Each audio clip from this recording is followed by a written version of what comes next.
I forgot actually that there was a third intersection here, which is we're having some serious difficulty getting the art for Barkbeard. So, the intro is still that for the time being. He's been introduced now. It's not a mystery anymore, but we are seriously having problems getting that art. So he's going to continue. He's still a mystery. Still a mystery. Bryn is pretty dolled up right now with the green beard. Yeah, I mean, it's also very mysterious. What we lack in digital character art, we definitely make up for in Bryn's fucking beard. So, you know, you win some, you lose some. So, with Bryn, you don't lose at all. The Circus of Wayward Wonders has moved on in more ways than one. I haven't moved on. We picked up and we headed out of Aberton for a few personal and external reasons. Traveled across the Isle of Arran to the city of Escadar to, as the professor put it so bluntly, shit in Mistress Dusklight's litter box. Very now, eloquently put. Our arrival here has been plagued with perhaps even a greater tragedy than what happened at the top of the Arran Tower a week or so prior. We had to wait in the DMV for like 5 hours to even get to see anybody to attempt to get the paperwork we needed in order to set up our circus here in Escadar.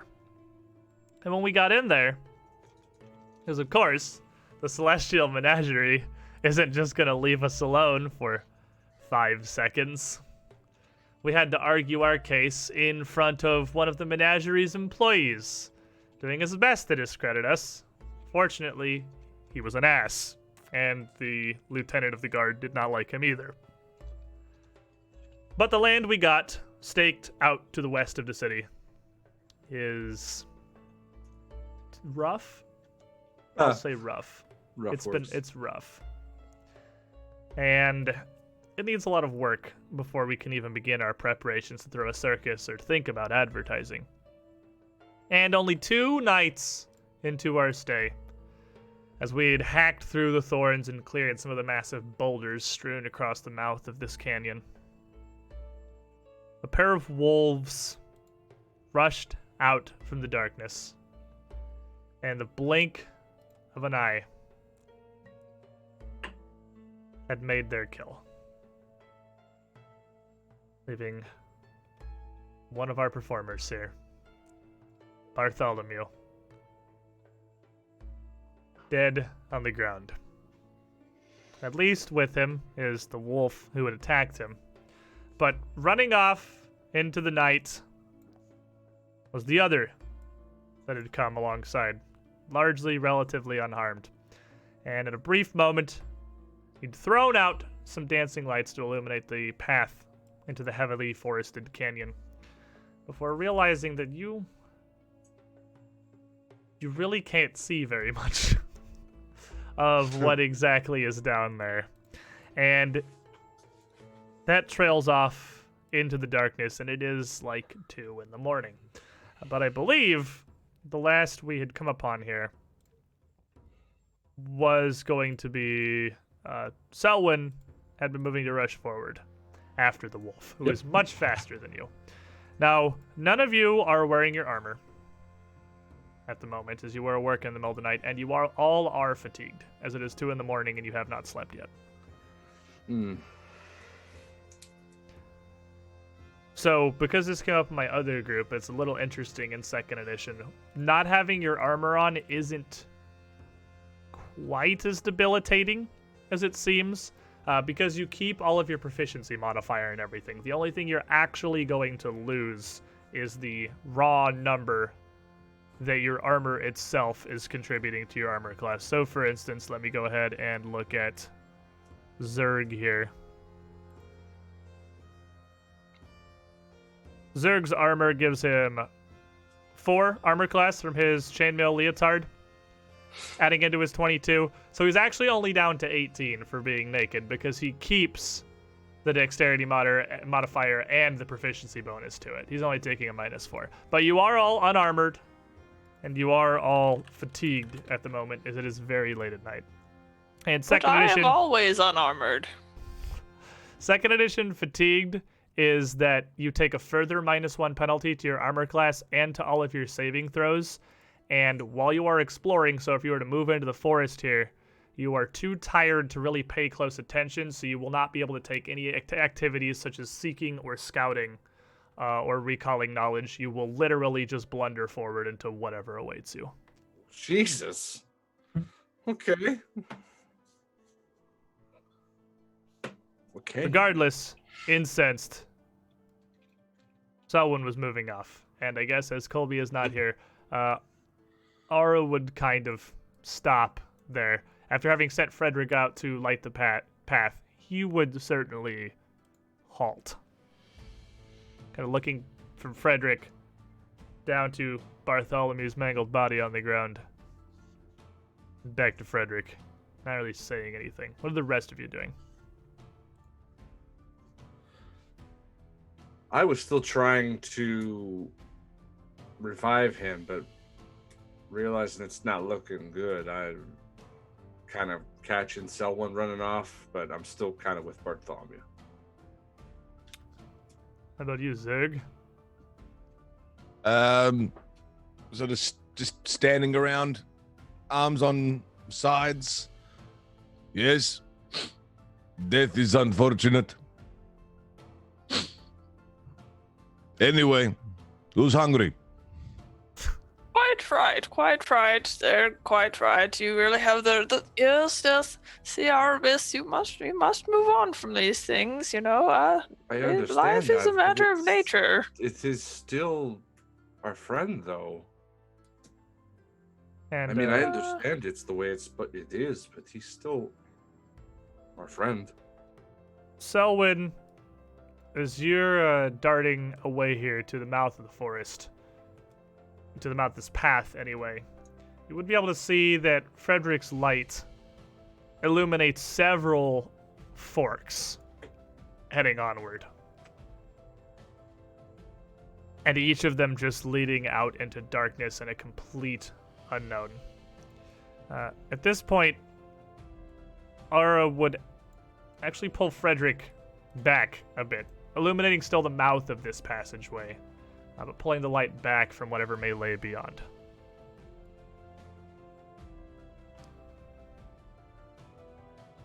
And I look back. It's no one's coming after me.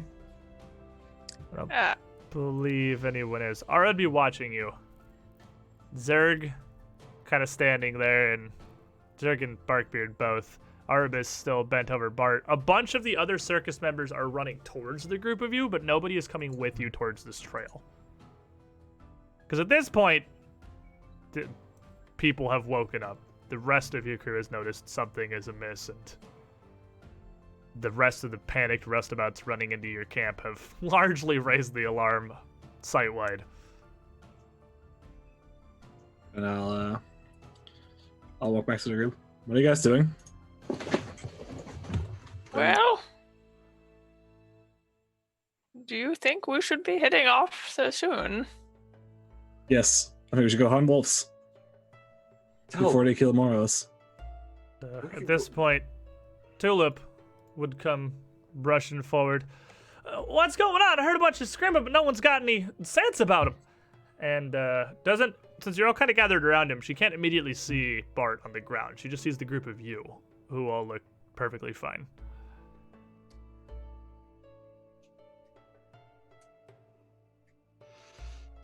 Well, you know, Tulip, this place sucks. And I'll step aside. And amidst this overgrown patch and all these brambles and grasses here, she'd have to come pretty close to see either the wolf or Bartholomew. But she comes forward, still looking around, seeing the light, the dancing lights are as spell off in the distance. Did something happen, or did someone find a snake? And she sees, as she gets closer, the dead wolf first, as it's a bit of a larger creature here, and just kind of steps back a bit. Oh, well, I can certainly understand, given that meeting a wolf in the night ain't nothing to sneer at. You You all might right, want to honey? look a bit further on. And in a fairly thin and plain nightgown here, he's kind of trying to pick around these brambles. Well, I just got up. I ain't got nothing much on for trailblazing, and takes a step over and then I'll gets to cast see light. a bit of the cloak. Yeah. And then with your spell and Bart's cloak visible, she stops and kind of color drains from her face. And she steps back immediately. No. I'm sorry, Tulip. I tried to save him. Just kind of sighs and composes herself a bit. This. Really? What was he even doing out here? That lad had arms like a twig. Surely he wasn't helping clear nothing. He don't smoke. What was he sneaking around in the middle of the night for anyway? It's as good as mine. So, no. He's not.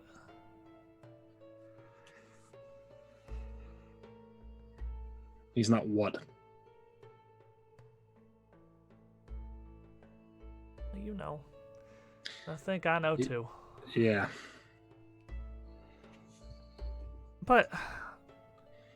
And she looks over again towards Frederick, the light, which at this point Ara would have brought largely back from the tree line over around. I heard a bit of growling and barking, but this don't make no sense. This wolf just run up and attack him out of the blue? It does seem rather suspicious, but that I mean, maybe we come at a bad time. Maybe they all see this as some of their territory, and maybe they just in heat. It saw as competition, but that's. I can't imagine the stars aligning against us that cleanly. I don't know. I don't. The stars hate us. It's pretty clear to me.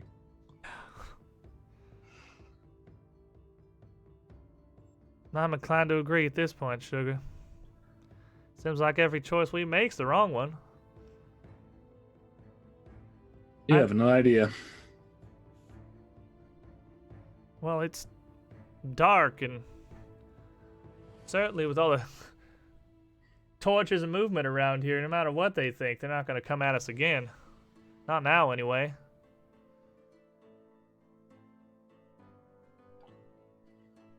But We should go looking for him. looking for what, a wolf? How many were there? Yeah. What, in the middle of the night? Bumbling through a forest and the... God's knows what? there were only two, and it was odd. I ain't never heard of a wolf pack. It's only 2 members. I mean, they may have been a mating couple, maybe defending a litter, but... Here, if you... Out here, though? And she kind of picks her way over these brambles here, hitching up her nightgown a bit to her knees to pull through this. Gingerly stepping around Bartholomew's body over to the wolf. It's been, well, pretty well killed and beaten to death. It's not a great pretty sight. She just reaches down and grabs one of its hind legs and just pulls it up.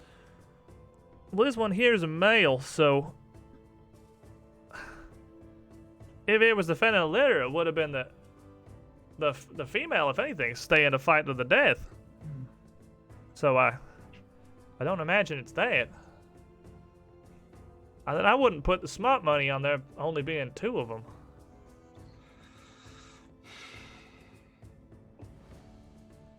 There's probably more. Well, besides, I think if nothing else, the opposite for now, at least while we're getting our heads together. We should get away from the tree line, get back towards the fires, the light, and the wagons. Maybe they just... I mean, he was a small fella. He was out here alone. It's not impossible. They just thought it was an easy meal, but... It seems still, unlikely given we had a watch. And that, and I'm certain he wasn't just standing out here in the darkness. They seemed fairly, had quite a bit of bloodlust, I would say. They were not being in the forest, I have known wolves to take their hunts a little more carefully. You don't think it's more the druids, do you, love? You think they'd come up from Aberdeen after us? Nah.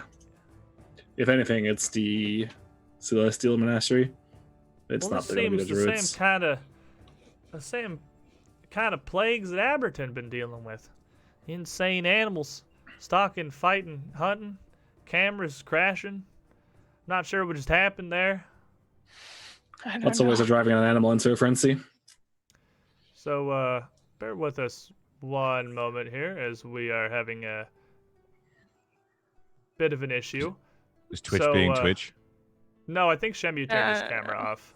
Oh, nice. Oh, Hold crap! on. Camera disconnected, which means Excellent I work, Shemi need 36. Hold on. There you are. I need to disconnect and reconnect this camera, and then I need Mono to disconnect and reconnect his camera. It's Monday. That should put us all back together. There we go. Your failure. The good news is that I have recently discovered that studio mode exists in OBS and that I can, arrange things without being on the scene. I didn't know that for literally 6 years of live streaming. I just discovered studio mode. So that's pretty cool. Sorry about that. There's our technical issue for the day. But in any case, we can talk about this closer to safety. We should definitely get away from here. We don't want them to circle back around. Someone... And she just kind of gestures down to Bartholomew's body. Zerg? I think that's a job for the strongest man alive. Everything is job for strongest man alive. You really have to rely on Zurich quite many times. Yes, all right. What you need biceps for? Carrying She's a dead standing there corpse. gesturing to Bartholomew's body. Oh, we're not gonna Oh, leave him here, that! honey. I forgot about him. Okay, fine, whatever. And I just sort of grab a hand and start walking. Just dragging him through the What? fucking thorns. Huh. With a shake of her head, briefly pinching the bridge of her nose.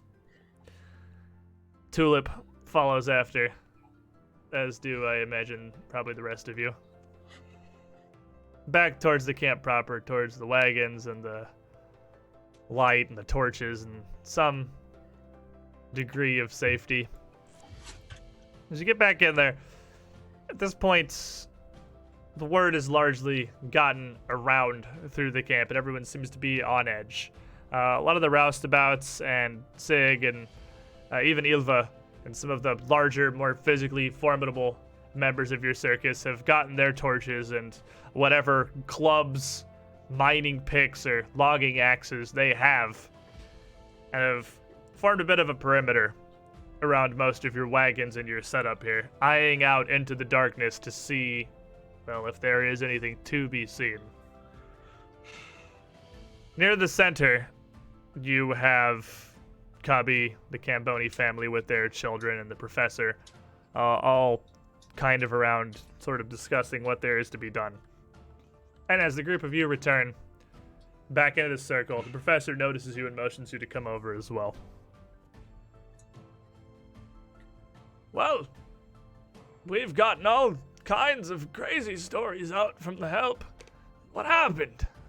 And he sees Zerg dragging Bartholomew behind him. Is he all right? He Oh no. look He's heralded. terribly... So again, then.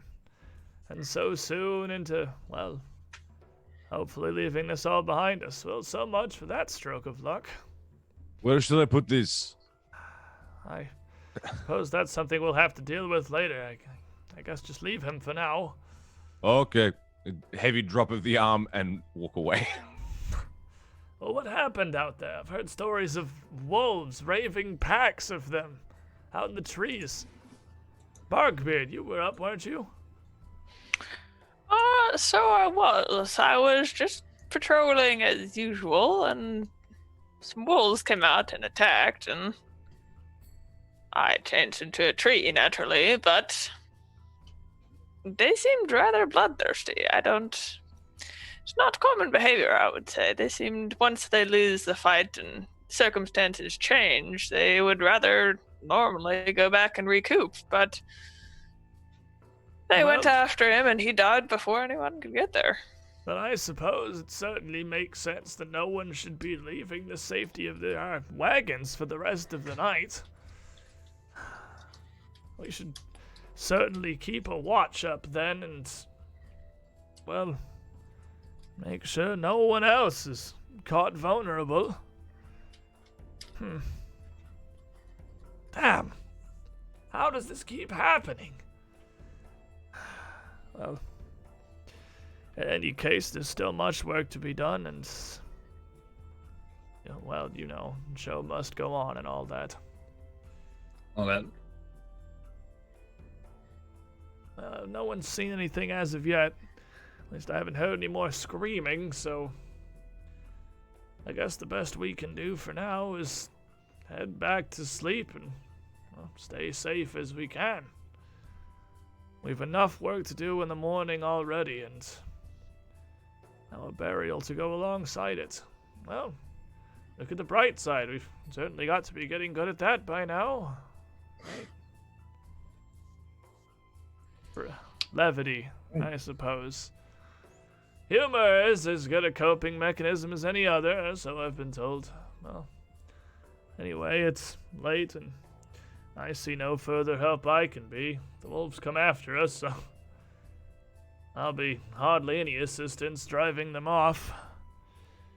I'm off to bed then. No. And almost seemingly having aged another decade. Oh, a brief, just almost dismissive wave of his hand. The professor turns and hobbles back to his wagon. And the rest of the group sits there, kind of in a bit of a silent moment. Where Cubby... I would be looking at Arvis kind of suspiciously, but otherwise quite silent. Where Cubby breaks the silence. I fucking hate Escadar. That just turns and walks back towards whatever spot he was using to sleep. With that, without any further words, much of the rest of the group kind of trickles back as the immediate danger seems to have passed, and as odd as it seems, well, there's work to be done in the morning. Everyone's tired and exhausted from their efforts setting up and clearing, and no amount of staying up all nights gonna undo anything that's happened. Everyone filters back to their wagons. Back to sleep. It's almost becoming unsettlingly mundane, these things. Is anyone staying up to keep a watch here? I mean, you'd had one for safety, and it was still Barkbeard's shift. Yeah, I'd continue on the watch. Everyone else just heading back to rest? I'm gonna find some food. Yeah, no. You're up anyway. Find something to munch on. It wouldn't be terribly difficult to find at least something to feed yourself. The wolves got to eat, so should I. This makes sense. Well, you do have an entire dead wolf out there that you could just go drag back into the camp, which... Delicious! It's lean and gamey, but it's meat. That's what Zerg's gonna be keep busying himself with for a while, getting some wolf meat. And with that, there's not much left to be done other than get rest until the morning. As your shifts continue, you each pass through in turn. You'd awaken in the morning at the very least physically refreshed, if not still somewhat unsettled.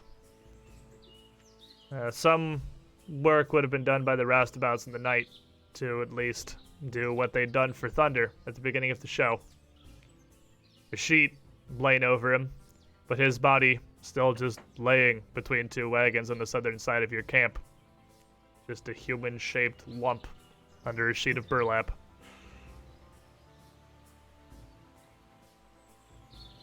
And as everyone gets up,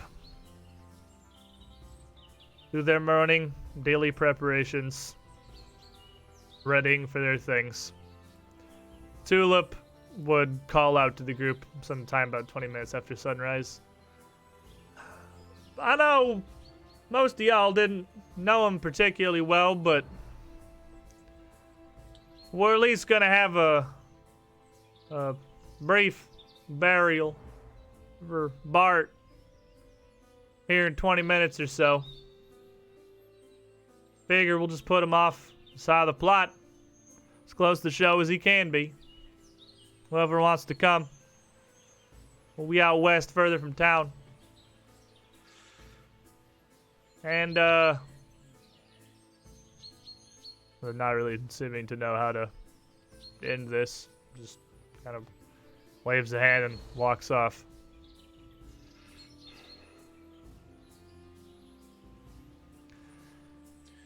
Yep. I'll get up out of my wagon and follow. I will follow Selwyn. I will follow Arbus. Zerg's still sitting by himself, eating once again. Are you coming with us, Mr. Batsky? I'm almost done eating. Almost. I'll be there in a minute. Okay. So anyone who would follow around, it'd be brief and simple. Whatever there really was. Because again, Bartholomew had just joined the circus pretty recently. He was very excited just to be included and very determined to prove his worth. And the professor briefly says as much, highlighting his constant enthusiasm, almost to, well, the point of recklessness, as some would see it. And after some just brief words, nobody really knew him. So unless one of you does, nobody really declines to follow up with any kind of eulogies or anything, and everyone sees fit to lay him to rest in the simple hole on the western edge of the plot that the roustabouts had dug. I would take one of the flowers out of my hair and I would leave it on his plot.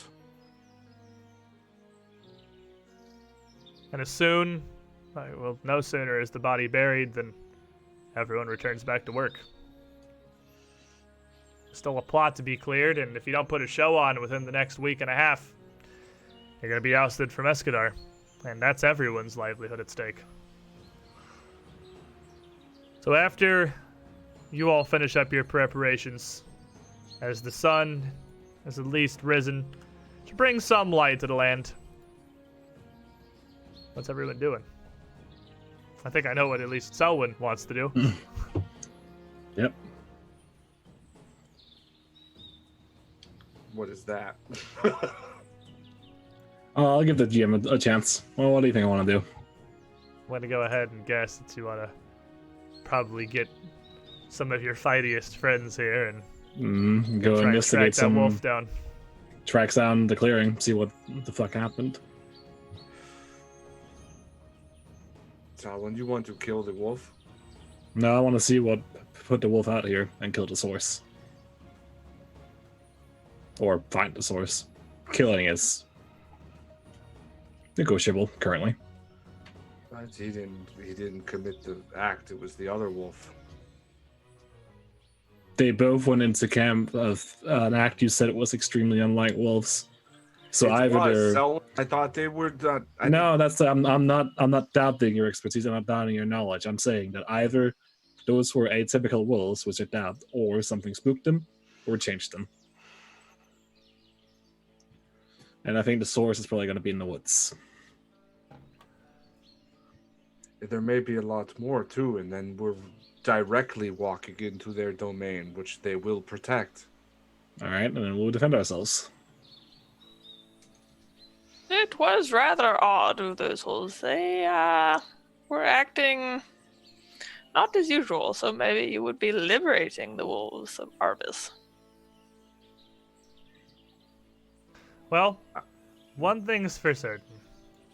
if the group of you are to head back down to the southern end of your circus plot here, with the light of day, it's much more clear to see around and, well, what there is, and even to investigate.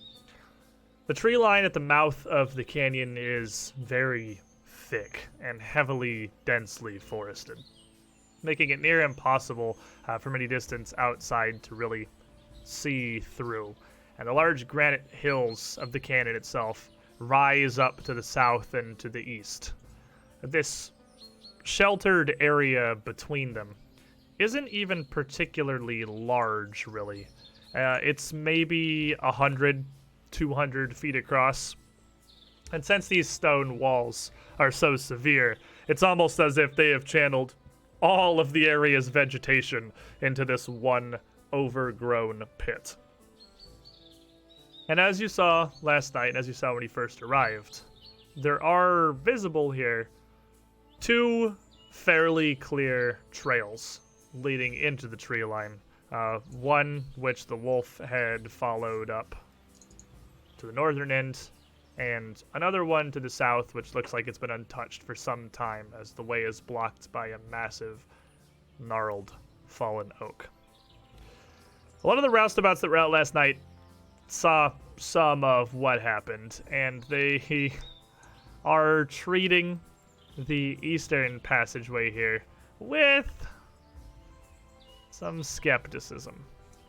So there would be a few of them further along the tree line to the southern end, choosing instead to head down there for their logging and their firewood. About as far to the other end of the canyon as they could get from where the wolves had emerged. All right, time to walk in. I'll put on my mask. Can I check to see? I know there's a lot of footprints around, but maybe like the ones of a wolf running at high haste that I can kind of follow. Yeah, absolutely.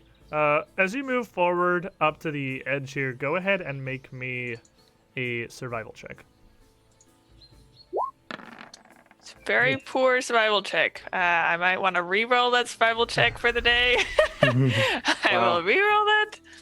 Look at this, re-rolling things. I'd like to mark this occasion as the very first roll. I know. Okay, 23. The first roll of the day. First roll, session reroll. With a 23, you would be able to follow the trail of the wolf down to the mouth of this passageway. And while you're here, you can see that actually there are a wide variety of paw prints moving out through here. Some of which are in fact very fresh. It looks like Tulip isn't wrong. There's significantly more than a pair of wolves here. A whole pack of them look like they make their way through this passage fairly regularly. She also may not be wrong about you intruding on their territory. More importantly, you notice that 2 sets of these tracks stand out from the rest. They look very similar in general shape and nature, but they are much, much larger. I will. Would I know anything about a larger wolf tracks with my nature knowledge? So yeah, if you want to recall knowledge as you're going along. So Barkbeard is going to be tracking to follow this trail. You can recall knowledge as well as you progress to see with that and what further science you find what you may know. And you can definitely start right now. What's your nature modifier? 11.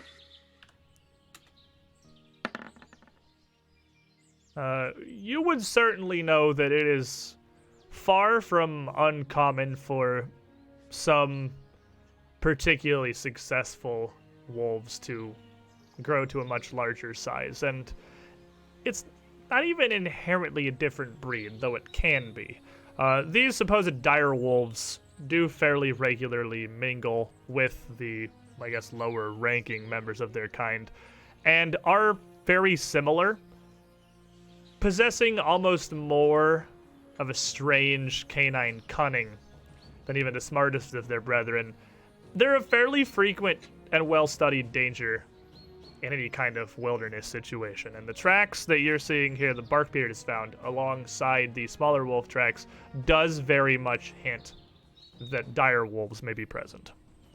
Now, that said, with everything that you have dealt with so far, everything you've come across in your recent weeks in Aberton, even a dire wolf supported by his pack would be no major threat to you and your friends.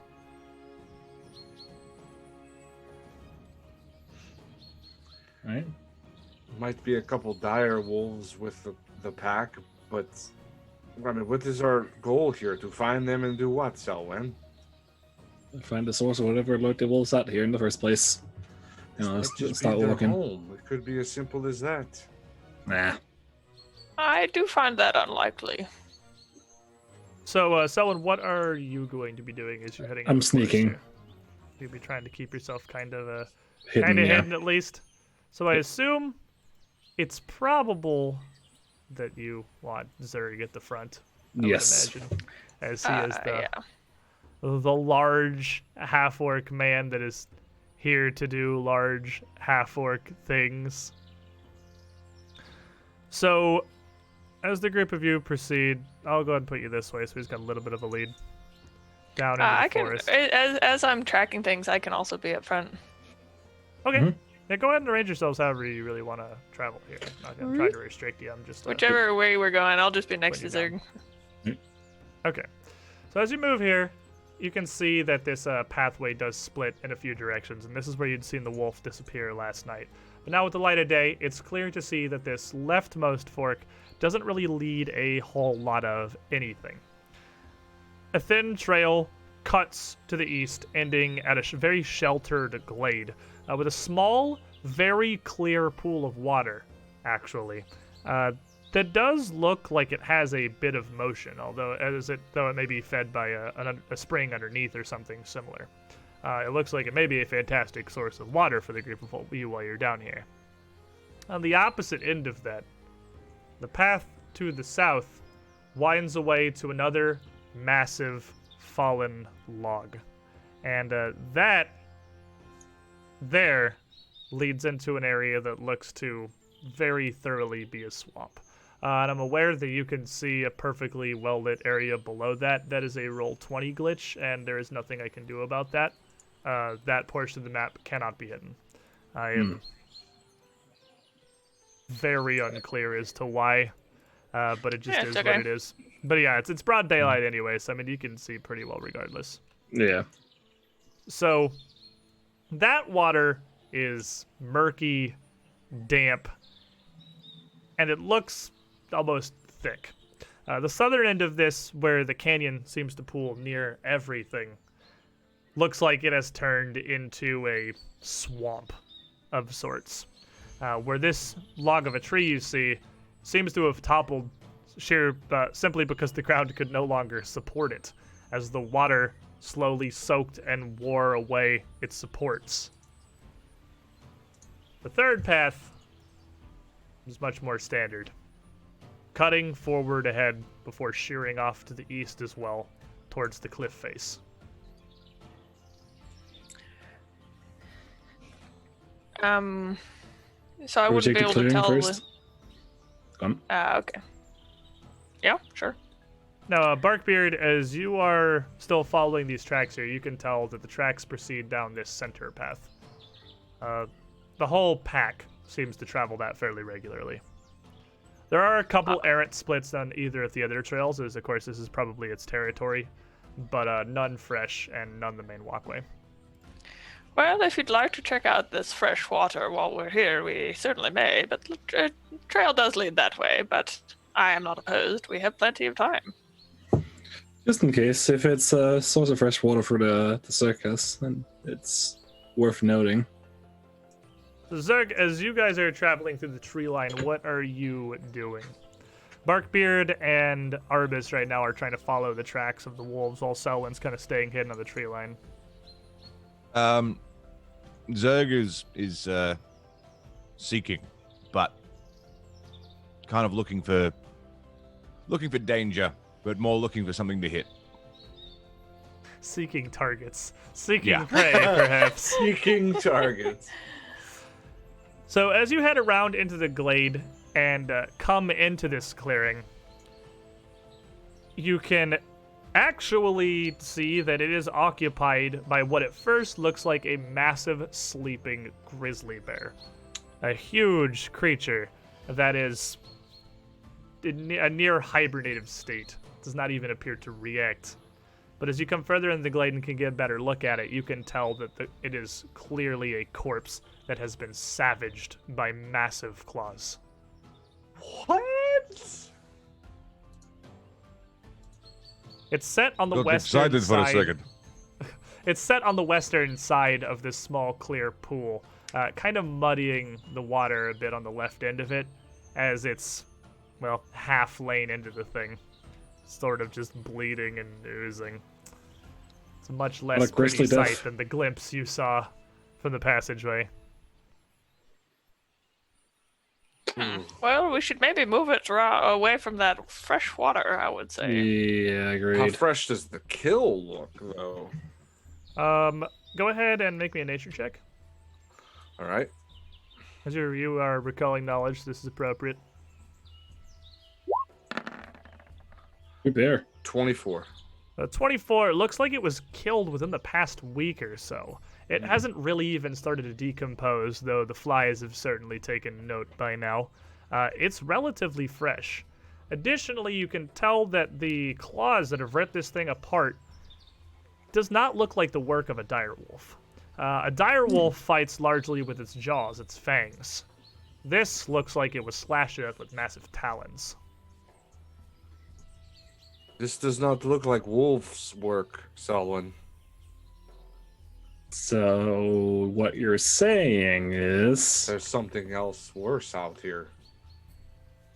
so what you're saying is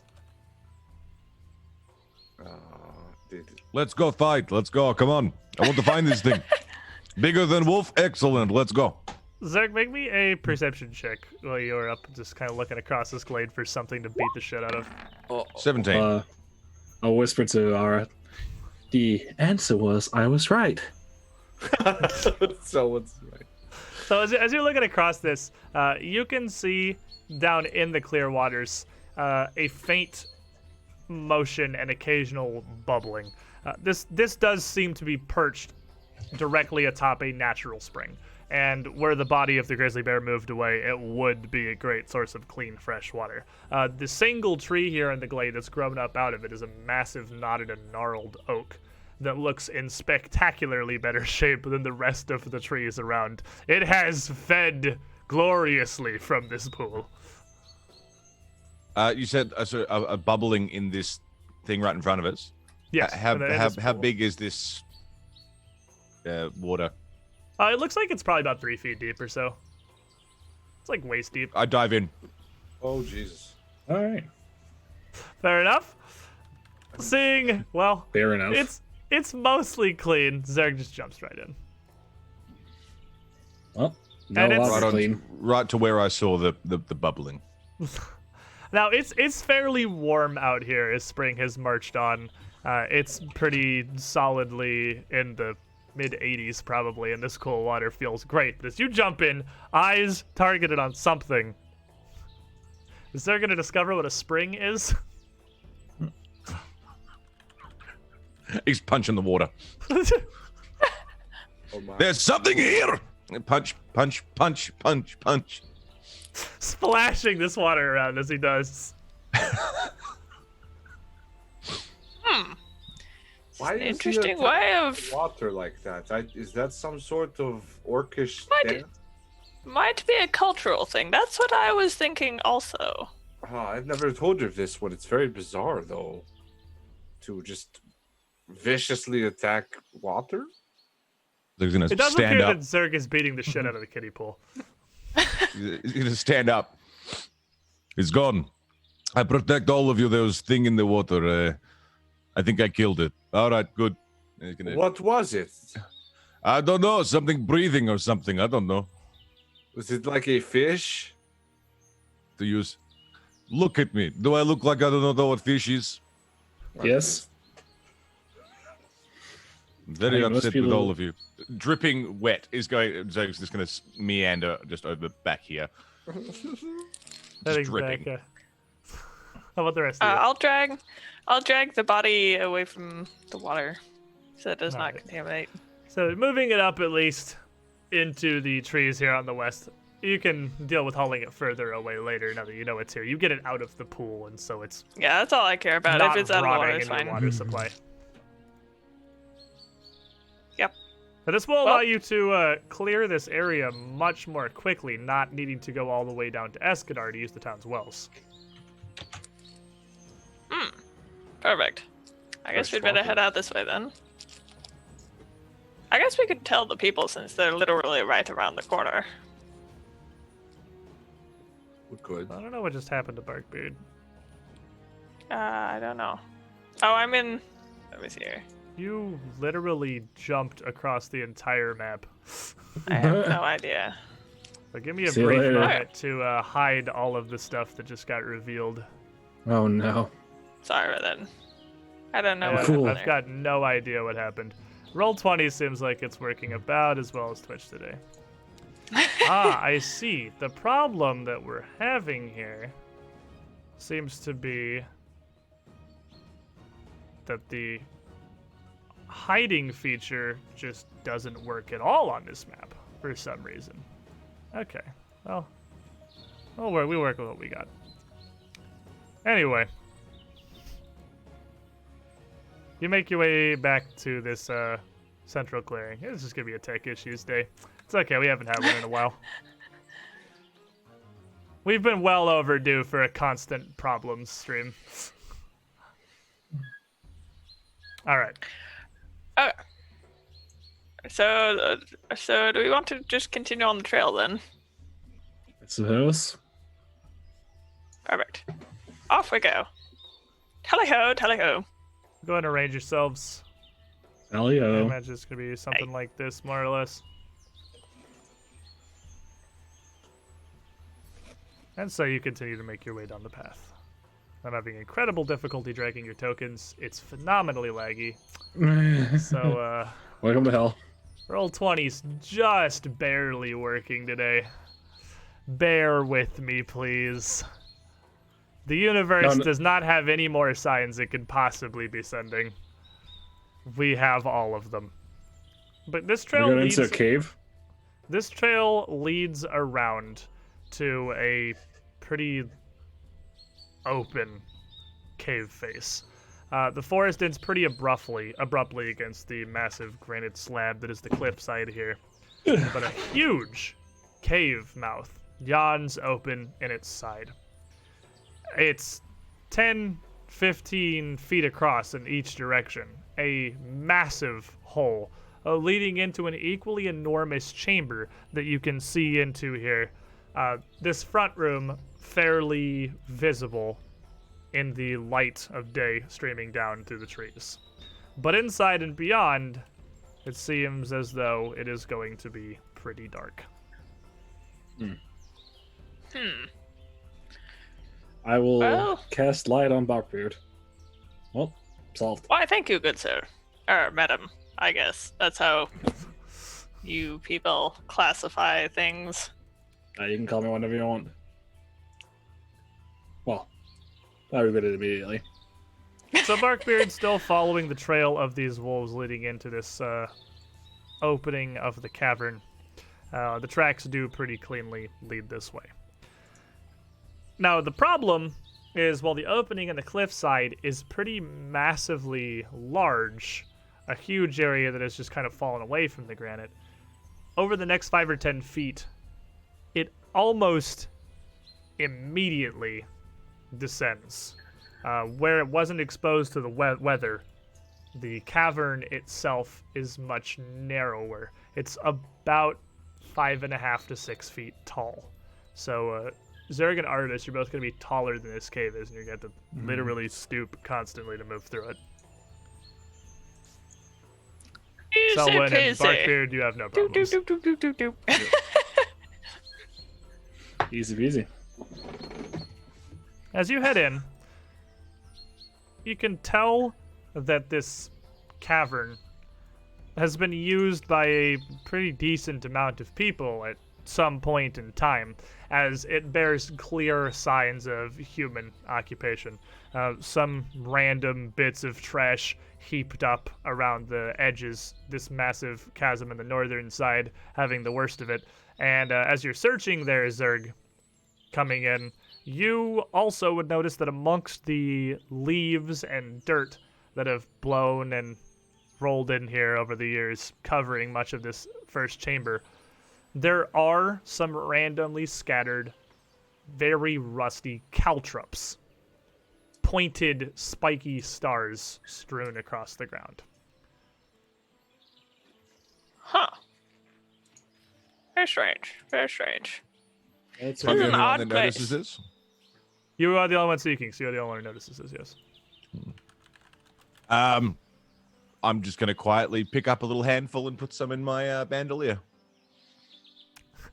All right. So you get a decent handful of rusty caltrops. They're better if they're rusty. Now you can also give them tetanus in addition Yep. to little bits of damage. So you can you pack them into your bandolier. Yeah. Alrighty. So I will give you this if you want it, because they are actually a thing that you can use, and just for convenience sake, because it's not like it's a magical item. I think everyone knows what a caltrop does. There's a pretty simple overview of what it actually is in Pathfinder 2. You can, as an action, kind of throw them and blanket a square adjacent to you. And they will Do I poke have an people's- amount, or is it just like? You have like an one use of them, basically. One handful of caltrops. Okay. Now, Cool. as you come in, Barkbeard leading the way has just enough light to illuminate that there is a bit of a cavern continuing out from this antechamber, where it gets much narrower and continues off in two different directions, to the north and down to the south. Well, any objections to going north? I will hear.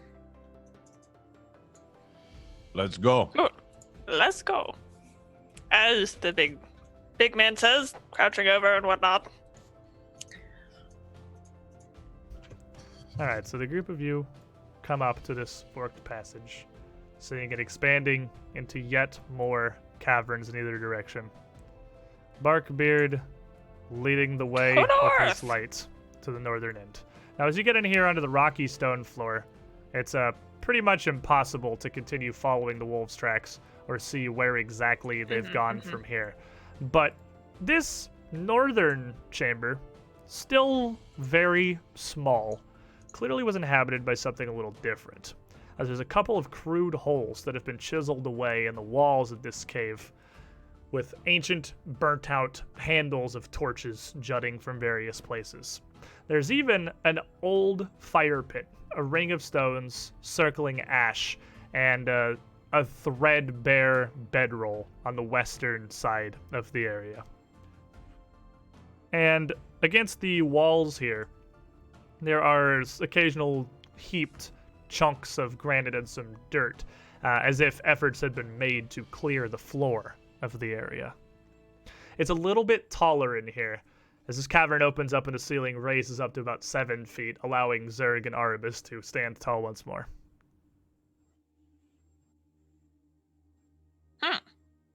Weird.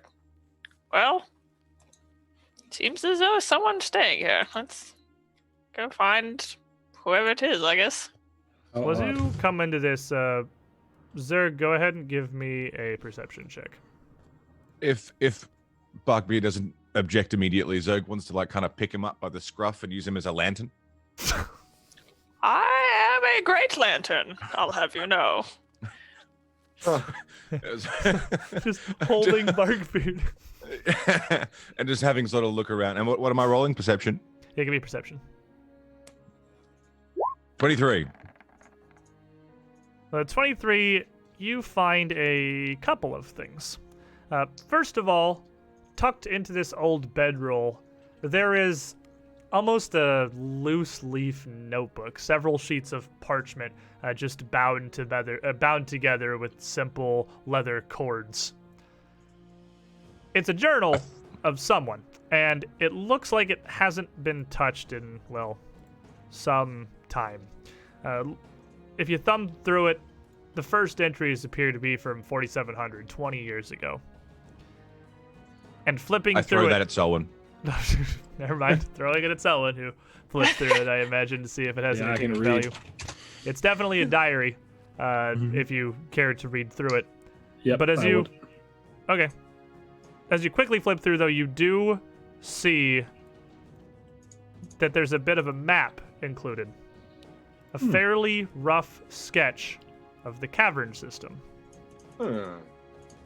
Helpful. Yeah. Laying out much of the area to the southeast. Ah.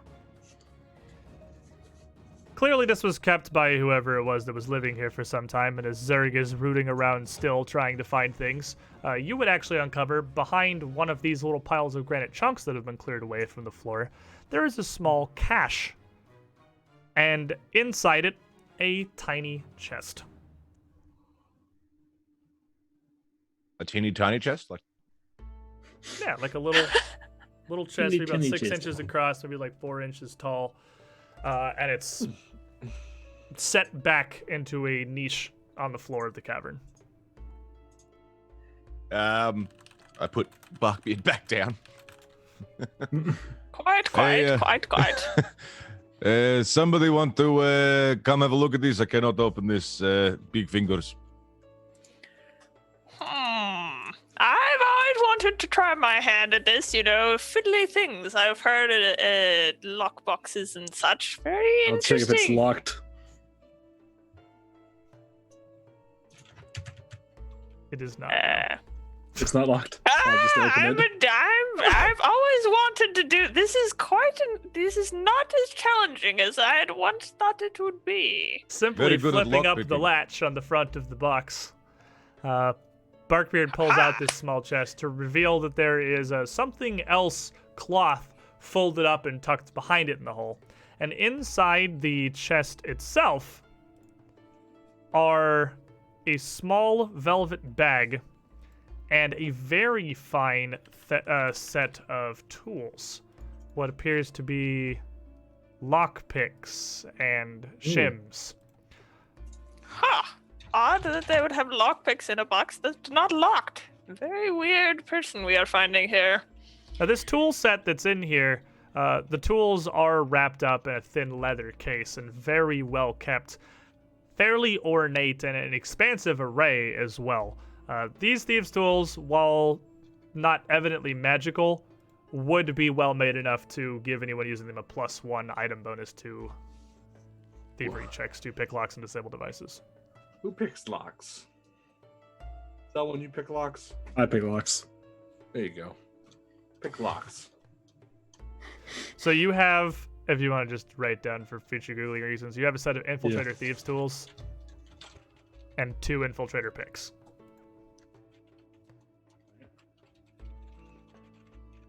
In addition, the velvet bag itself contains 8 small but very cleanly cut red gemstones. Yeah. Anything else? And a quick observation would tell you that these small garnets are near flawless and probably worth 10 gold pieces a piece. That's some good money in that chest. Can I have a couple of those? Now, the cloth item packed behind the chest in the small hole, as you pull it out, seems to be something much simpler, whereas everything in the chest was literal gemstones or expensive tools. This is a very mundane, gray hooded traveling cloak.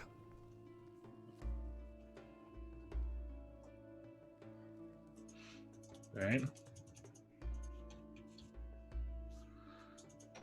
Behold. The gear of somebody. Yep.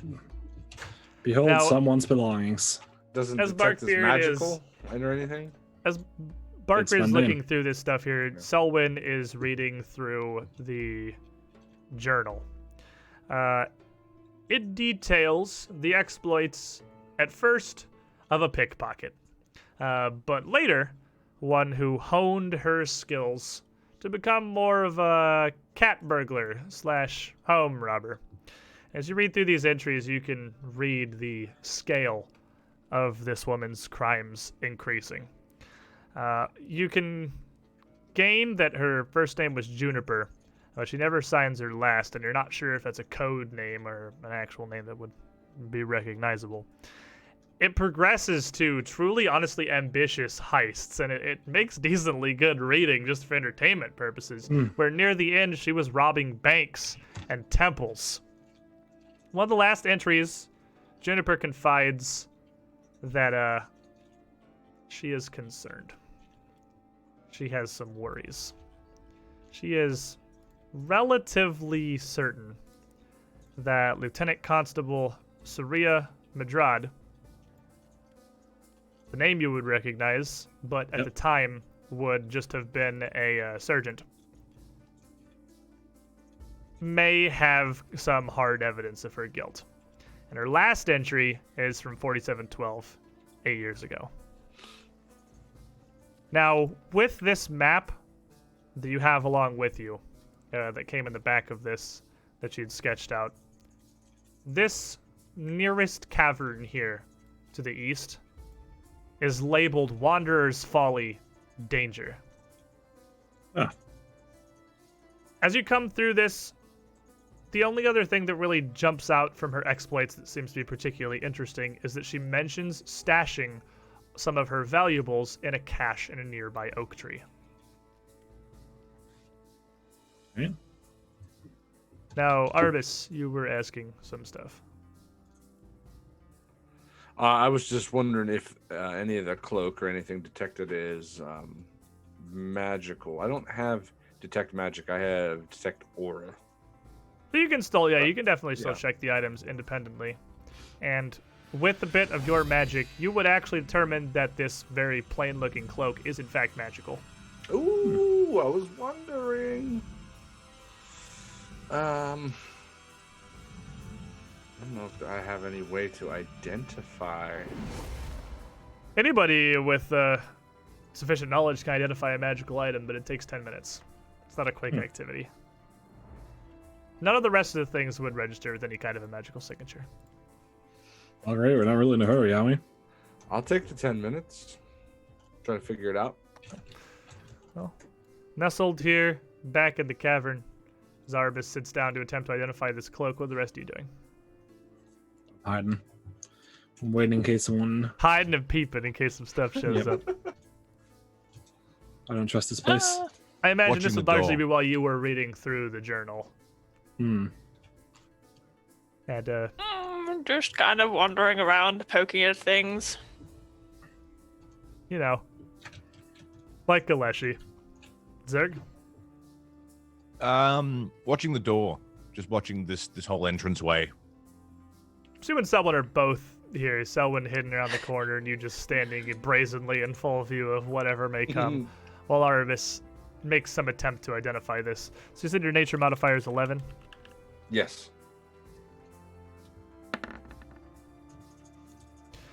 So, over 10 minutes, you use your aura reading abilities to coax out some of the magic of this cloak. And it's surprisingly difficult. The magic itself is subtle, almost hidden within the cloak, and though you can register immediately that it is an item with some invested power, it takes you some time before you're even confident you're starting to learn anything about what that is. The cloak itself looks very, very simple and mundane. Flat, plain gray with a very basic hood. And the light illusion magic woven into the cloak enhances that. Anyone who wears this cloak and pulls the hood up over themselves will suddenly become very boring, very uninteresting, and incredibly forgettable. Kind of a background character, like a servant or a worker that people will just kind of naturally pass over. Sounds really useful, cat burglar. In addition, it has a stronger power that you can, as 2 actions once per day, well up the magic of the cloak itself to shield you via more direct warding, casting non-detection on yourself for 1 hour or until the hood comes down.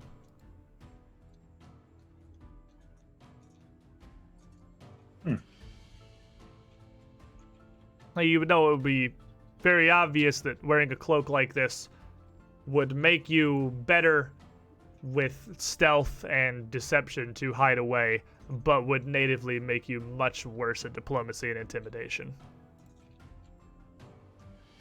Right.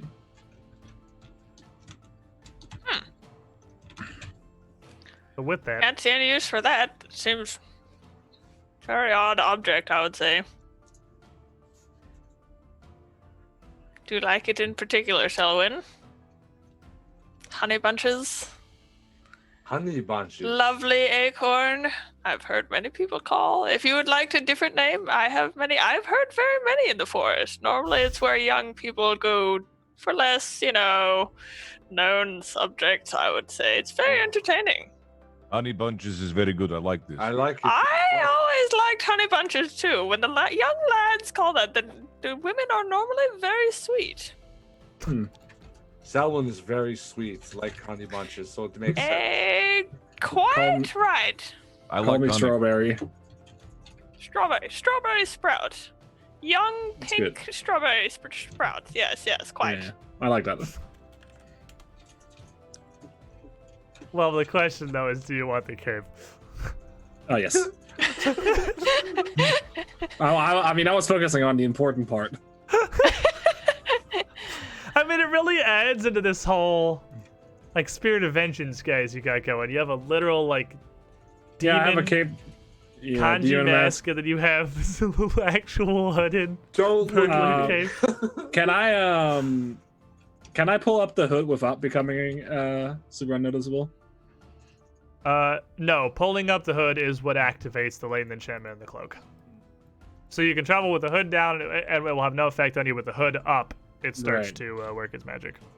You don't have to cast non-detection. That you have to focus on and use 2 actions to envision it. And I pull just out the appear magic, but- unimportant. Yeah, you appear unimportant. It's a trade-off for you because it makes you better at stealth and worse at intimidation.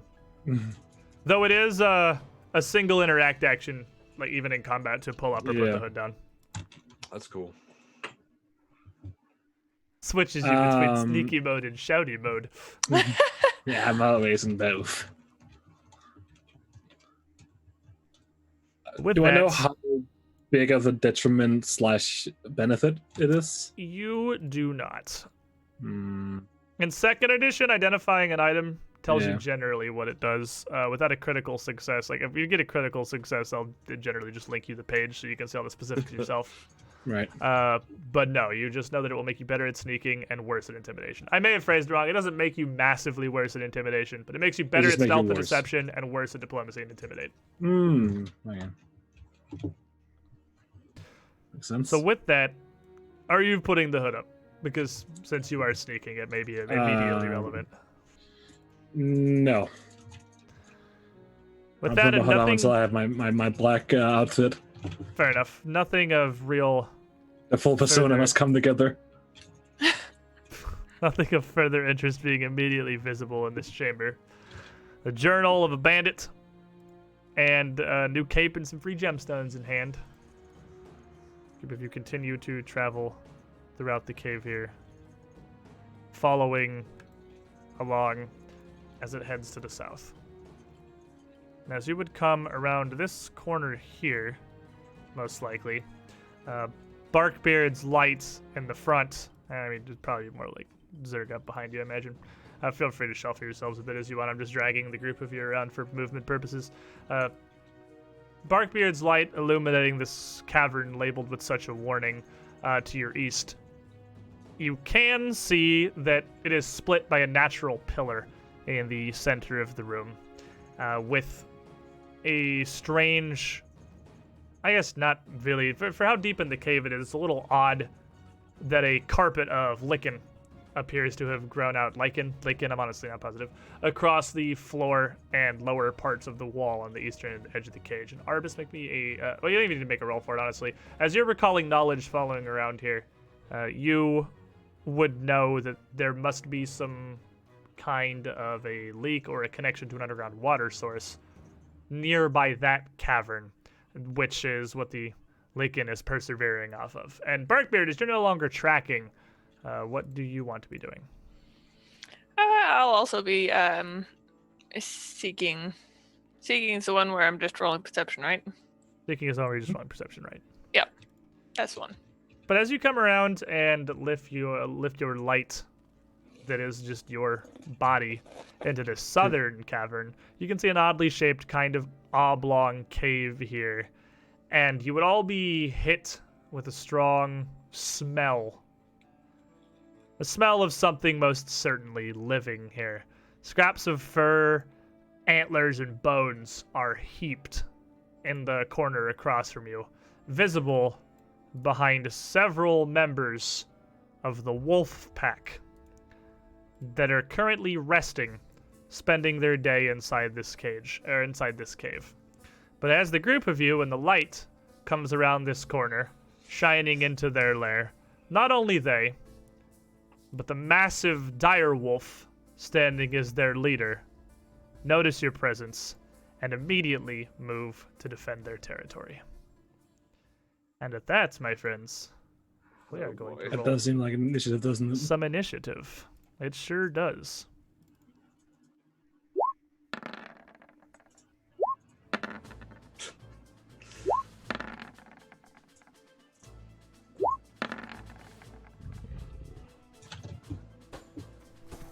And let me add a whole bunch of dogs.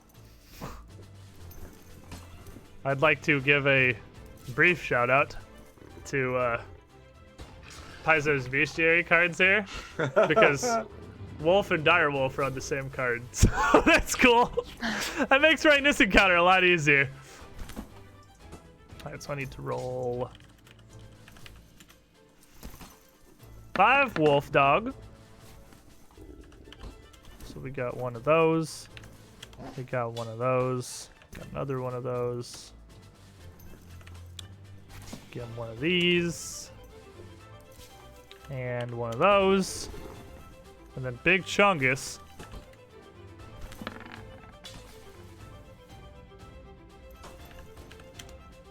Alrighty. And with this, I recently discovered a thing. Which is, I don't know how I got this so completely and totally backwards in my head, but we have been doing initiative absolutely in reverse. Players lose initiative ties. As a matter of fact, there is an ancestry feat that makes you win them. So, yeah, we've been doing that totally backwards, but I know that now. Looking into this cavern where the wolves are all resting, the ceiling descends back down to about 6 feet. So Arbus and Zerg would have to stoop a bit to get in there. And Arbus, it is in fact you who would react first. You, not even at the front, hearing, smelling the telltale signs of bumbling into a wolf's lair, even as Barkbeard rounds the corner. You know what's coming. Oh boy. We're just walking into the... You pretty much just turned a corner here directly into their den. Yeah, I'm gonna walk up next to Zerg here. To sort of look into the group and the group of wolves and just... It's okay. I probably shouldn't be here. I understand it's your territory. But we don't mean you any harm. Please relax. Just saying it. Okay, give me a nature check there. We'll call that an action. Okay.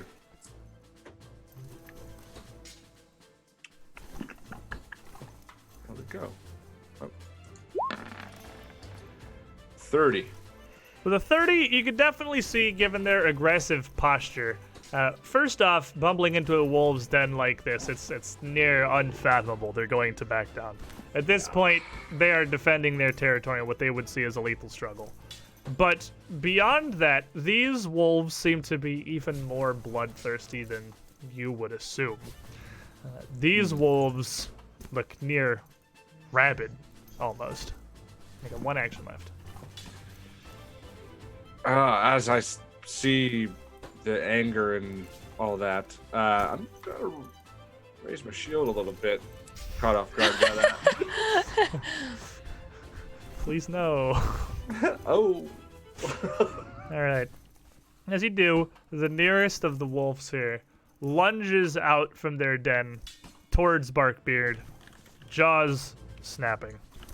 And he is going to bite towards you for a 12. That I'm significantly smaller than one would expect, and he's not expecting a tree, so he does not hit. He is not. And as he snaps down towards you, almost a warning shot, he then continues on, circling around the group to cut off anything he sees as a retreat. Another wolf will then lunge forth from the cavern, coming around the side, rushing forward in a similar fashion, biting towards Barkbeard with a 23. And that will hit. He'll latch onto one of the branches. And as he gets a bit of a hold on you, only dealing 3 damage, he seems to be much more interested in asserting his physical force to pull you down to the ground, and you are prone. Okay. Zergbatsky. Zerg is immediately going to rage and run at the wolf immediately next to Erebus. All right, you could quite easily get out around this. There's plenty of space. Leaving you with an action And a to raging punch him. monkey strike down to the skull of this wolf. Well, Zerg ain't messing around. He's been waiting for this. Opportunity given. Raging monkey strike. Session reroll. Oh. If it helps, these traditional wolves are normal wolves. They're just plain old mundane wolves. 16 absolutely hits. Oh. Well then, Zerg has The become 9 strong. with a 9 bludgeoning to the skull. with Monkey one, Man is down. He's out. He's roar. with one solid strike here, it is just a standard wolf. And even as you posture for position here, getting kind of almost a side swipe with that damage, it's not going to take a lot of those to bring a wolf down. And if you landed a better hit, you could possibly put them out of commission in a single punch. Barkbeard. So, instead of just standing up like a normal person, would the roots kind of implant into the ground, his legs kind of grow into the ground and stabilize, and it kind of grows up, becoming implanted. So I'm going to stand up and get into position, and then I'm going to just wallop, like bring one of the tree branches down and just wallop this just twice in a row. I think that little symbol there, the tower, is pretty fitting for your mountain stance. Yeah. So good 24 for the first one Absolutely hits. for 14 damage, and then 20. No, that's a -4. So 19 for the second hit 19 will definitely hit as well. for 10 damage. And with just 2 hits, one right after the other, you are actually going to drop this first wolf immediately. And the roots are just continually spreading, like actually rooting me to the ground. Selwyn. Well, I'm gonna move to here. And probably kill off this wolf, I imagine. I imagine so. It's definitely the plan. For a Flanking with a raging monkey. 16 to hit and a 16 damage. Oh man. As I Yeah, with those catch a step powers behind and combined, slash. You absolutely come around and skewer this wolf.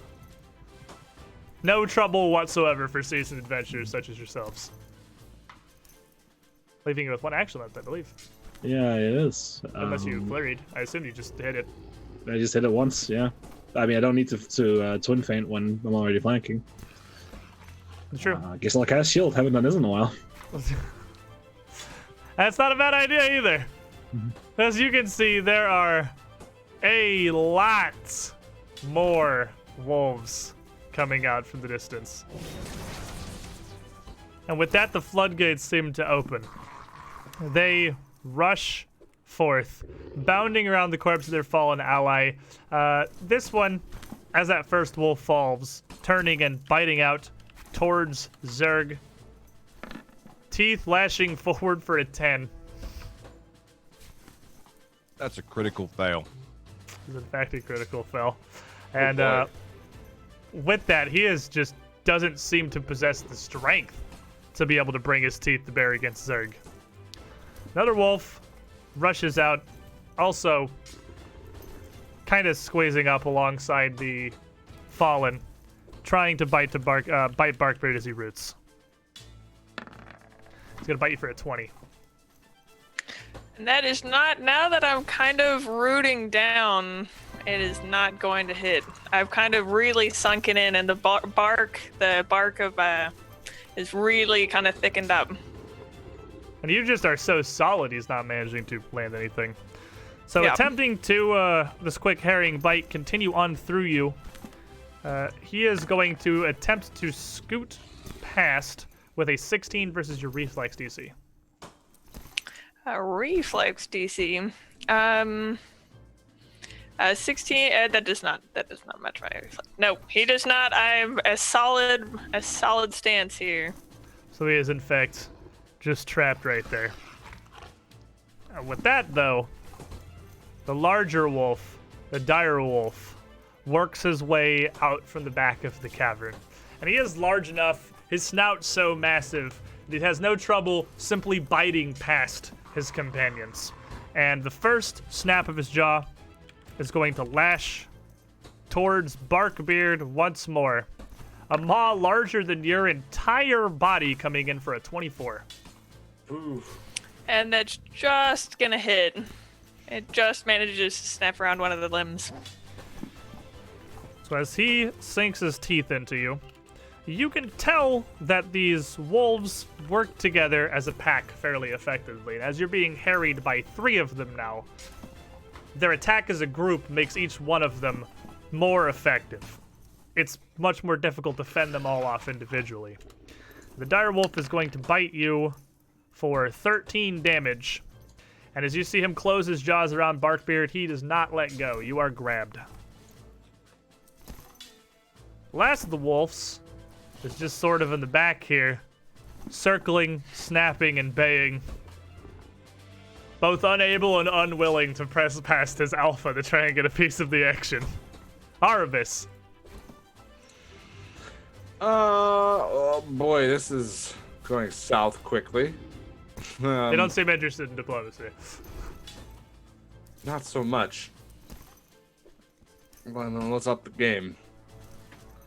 I am, with a flicker of my eyes and a motion of my hand, I'm going to cast Speak with Animals on the dire wolf, the big boy.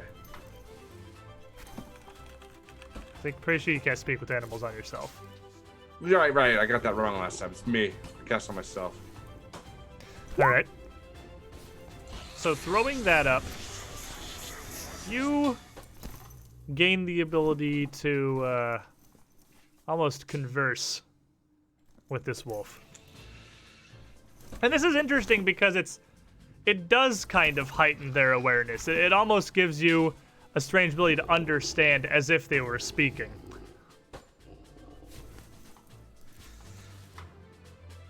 Now you have one action. I guess I'll try to talk to him. Talk him down a little bit. So, to make a diplomacy check, you have to make an impression. You can't make a request of something like the one action that's not already friendly to you, and it takes 1 minute, so that would be 10 turns to attempt to turn him friendly. But I Without, can just like, talk to abilities or skill feats, just throw in the diplomacy check in combat. It's somebody's not really something you could do. But you can... it's pretty tough to intimidate him. Whether you can talk to him, or you could ask something of him. I mean, you can't Like your diplomacy skill isn't going to affect it, but you can still converse with him. Yeah. Okay. Hello there, dire wolf. Nice. I called myself Artemis. I understand we walk into your home. It's very rude. I try to tell my friends it's very bad. We don't want to hurt you. That's probably 6 seconds per round. He doesn't immediately respond as his mouth is currently full of Yeah, Leshy. I know. Zerg. Muted. Still raging, so I'm running and swinging. You don't even have to run. You got a perfectly tasty target right there. You just got to turn around. Oh, right. I didn't see that little fucker there. The guy right there. Done and done. Fist to the skull. All right. Bang. Raging monkey strike. Oh my god. 17. 17 hits. How good does it feel to hit on 2s and 3s? We're becoming I adventurers love now. 15 bludgeoning. All right, 1. That seems wrong. Oh, that looks good to me. Had 8 and then yeah. 9 from Yeah, the yeah. dice, and then 4 from your shake modifier and 2 for raging, right? Yeah. So yeah, that looks right to me. And that's not going to be enough to bring the wolf down in a single blow. Maybe the follow up plus -4 will. What's that? 15? 15 hits. Damn. That's just wolves. About a 12 bludgeoning to follow it up. 12 will absolutely finish that one off. With one fist and the other pounding that wolf into the ground. You do one action too. I am gonna move up next to the big boy, sort of up against this wall here, if I can. Like, Okay. Kind In of the pushing spot. in, trying to get some space against his shoulder. Barkbeard. So I am going to reach up. Can I like draw objects when I'm grabbed or no? Yeah, you absolutely can. Really, when you are grabbed, you are just immobilized and flat-footed. So Oh, okay. all that means is that you cannot, like, you're flat-footed and you can't move out of that square. But attempting to do anything that would be a manipulate that includes drawing an object, you have to make a flat check to do. Because you are kind of restrained. You can do it, but basically you have to roll a 5 on a d20. Okay, that well, fails. I'll try and throw him off first. Just try and like pry off the section where his teeth are. Okay. With an athletics Outmuscle the dire wolf. of 26. It works. You are able to force him off of you. And then I am going to reach up, like a little bit above my head and just almost tear off a huge section of bark. Just like as the bark has kind of grown into a really sturdy material, I'm just going to kind of tear off a huge section of it, bring it around in front of me as one action. And I will also raise it in that action. And then I'll step forward and then flurry of blows. That's like 5 actions. No, because I'm a gourd leshy. So I actually take it out of my head and then I can use it as one action. Oh, okay. We still 1 to push him off. We have 1 left. You can't step forward and Oh, forward. wait, You can step forward. Okay, so then I'll just flurry of blows the one next to me then. Okay, fair enough. So this one right here, I'll just go in. That's the best gourd leshy flavor ever. You just rip off your own bark, like, shield. Shield. So 27 with 15 That's gonna damage. critically hit immediately. So, with a single swift blow before you can even get into the flurry, that's gonna take this wolf down. No.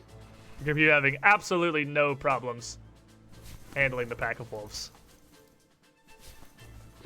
Selwyn. Oh, you're muted. You muted. I'm gonna hold on till after the big wolf. It Well, the big scares me. wolf. The big wolf sees Zerg pushing up next to it, and it is more than happy to turn its attention that direction. As Barkbeard forces it off and turns into what appears to be an enormous stump that looks unassailable, it is going to pivot and attempts to bite down on you with an 18. Zerg moves out of the way as the jaws hit the wall behind him. And still scraping and flustering, it's going to attempt once more to grab onto you with a 15. Yet again. Before hopping back somewhat, not remaining engaged, kind of sticking and moving here. Selwyn. All right. Oh. I will move in a bit. Can I still see her from around here? Yeah, you can still see the thing right there. All right. And I'm going to telekinetically grab one of the nearby bones lying around and fling it at the big wolf. As that surges up from the pile into him, do that attack roll. Yep. For a 29. 29, you will launch it with great success. I will critically succeed. Sweet. So that's 64 plus 6. Nice. For 21 damage. Plus As 3 I 4s fling- and 3 1s. Right. You That couldn't is ask for an excellent. averager roll on D4s. Excellent so- work, me. Even though that hits pretty decisively, the sheer bulk of this dire wolf is still leaving it relatively healthy afterwards. And the smaller wolf is going to take the opportunity to hop past its alpha. 50-50 on who it's going to swing at here. It's going to be Selwyn that it bites towards with a 26. Sorry, 26? Yes. It hits me. I'm a clairvoyant. I see the ground in my future. 3 damage, and the ground indeed, as he's easily able to drag your small frame to the floor as well. Ah. Arabus. Boy. Okay. I didn't know you had prophecy. Yeah, I And, know. It's before so we- early, too. Before we continue here, finally Twitch has been on fire, so I couldn't donate when I wanted to. That's Streamlabs. That should be a separate thing. It's odd that it's so on fire. That's also affecting that.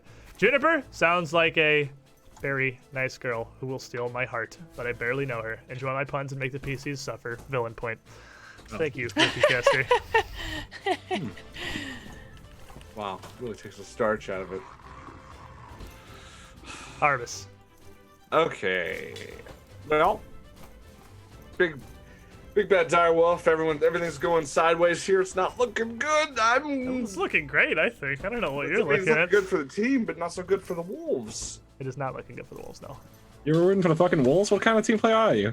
Traitor? Realize I'm not getting really through and how bloodthirsty. You're a fucking traitor. teammates You're are. you're going to hell.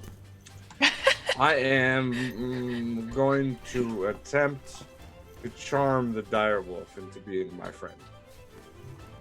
Okay. He gets a +4 circumstance bonus because to his will save. He's actively being attacked. Yeah, because he's actually being attacked by my teammates, just so you know. All right, well, he is going to make a will save, and he is going to get an 18. That's with the +4. That's not enough. My spell would take hold out of 21, right? So that's Yes, that would make it friendly, which now allows you to take an action to make a request of him. Okay. Now that that's been accomplished, I'm going to diplomate to the wolf and explain that I am the Stormborn. You will listen to what I say, and the Wolf Mother. You surrender now. Are you saying this in common? Saying this in common, yes. I That assume. last Or part would be Druidic for Druidic, okay. fun. Saying this in his weird Druid language, none of you understand. And you see the dire wolf as it backs off, circling Zerg, kind of turn its head to Arabis and make me a diplomacy check. That is a 29 natural 20. Druid powers engage. You see the dire wolf kind of shirk down a bit, lowering its tail and even sinking down a bit onto its haunches.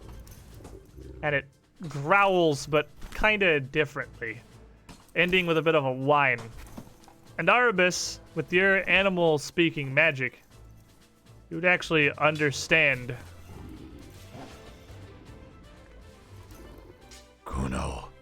forces us. We must. You know forces. And Zerg, who would all be plain to all of you, the dire wolf seems to have disengaged. But this little wolf in front of Zerg, not so much at the moment. Zerg doesn't care if it's disengaged. Zerg is running up and punching it in the head. No! 27. 27 will hit. Hi, wolf. 18 bludgeoning to the face. Wolf face. All right, and one more solid blow would certainly do it. Well. Okay. Not so good. 17 is 13 even with the minus 4 13. is in fact it's actually minus 5 when you're raging because your weapon's no longer agile. Your raging monkey yeah. strike loses agile, so it's 12 even, and it's gonna limp backwards with a yelp, barely surviving that last swing. Barkbeard. He is surrendering. Stop! And I would look over at Arbus, much more considering glint to his eye now. Not quite so... Much more considering. And I would... I would hold. I would look to Arbus, and I would hold. The dire wolf is actually just gonna retreat back away from Zerg, back in this corner with these antlers and these bits of meat, kind of shying away like a beaten dog, pressing itself into the corner as it can. And as it does and whines, the other wolf that's attacking Selwyn also moves to break off the attack. So, Barkbeard, you want to keep holding? Yeah. Yep. Okay. Yep. Selwyn. Is it athletics to trip? Athletics is trip, yes. Athletics is pretty much everything that used to be a combat maneuver. Yeah. Well, not get rid of that.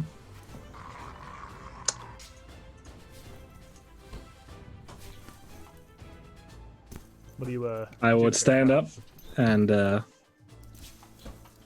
move there, try to restrain Mr. Cirque. He's very angry. You know how tall you are, Over, right? Cirque. Calm down. You could try to trip him or grab him. I mean,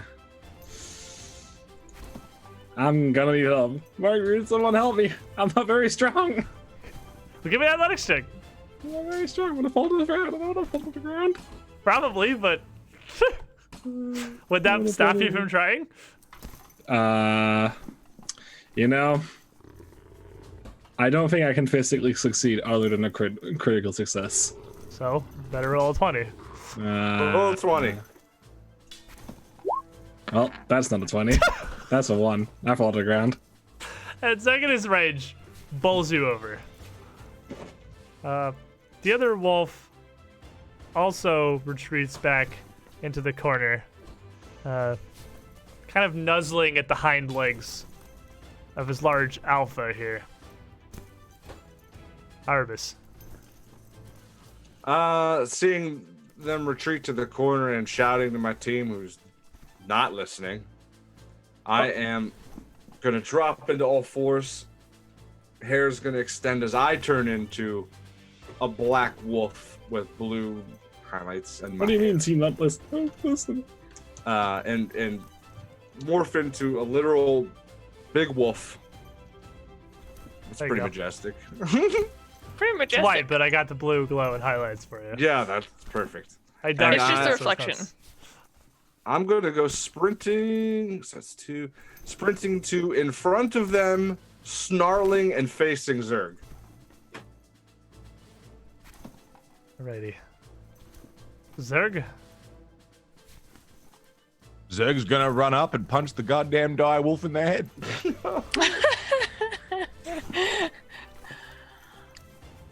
Hey, give me an attack.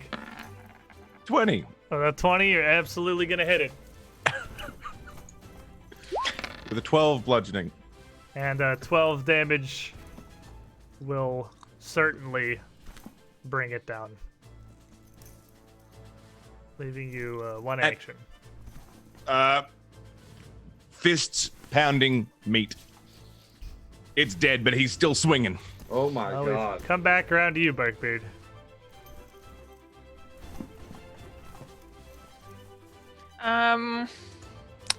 Well, It's worth mentioning they are very much moving out into the darkness as you are the only source of light here. yeah, I'm gonna move up, and then I am going to grapple Zerg. Probably. At 22. Probably not great. Into his fort DC. What is your fort DC? Yep. Your fort DC. Muted, man. You're muted. Zerg. Of course I'm fucking muted. Is that the number under the fortitude button? It is 10 plus the number under the fortitude button, yes. 23. So I will, with my flurry of blows, do that again. So I'm gonna try again for the second. Ooh, 28. So Does Flurry not take the Vines- penalty until they're over? It No, does not. it's like what? That's not. I'm pretty sure it I'm says pretty it sure it applies takes normally. each attack normally. Yeah. But Does it? I'm Yeah, I'm almost pretty sure positive it does. Flurry But -5, specifically that's still a calls out 23. it, That's yeah. still a 23, so it still succeeds okay. with the -5. So Okay. Oh, okay. So I haven't been. Have I been doing? Oh, I have been doing it like that. Okay, yeah. So then I would. So vines would be, or roots would come kind of slithering across the floor and just root themselves up Zerg, kind of clamping like a iron grip around his arms. that brings us. That actually leaves you with an action still. Well, I'll just stay here. Yeah, Selwyn. I'll stand back up. And, not really sure what else to do. I'll do nothing. So as the dire wolf falls, this wolf, seeing the group of you attacking, now reverts back to considering you a threat and is going to lash out towards Arbus. But it is almost defensive in nature. It's to be a 10. It's going to completely critically miss as he bites towards you. Yeah. Unclear why there was another wolf in its territory before that first bark follows quickly into a second snapping strike. Well, he rolled 2 natural ones in a row, so he's just barking at you, I guess. Wow. Arbus.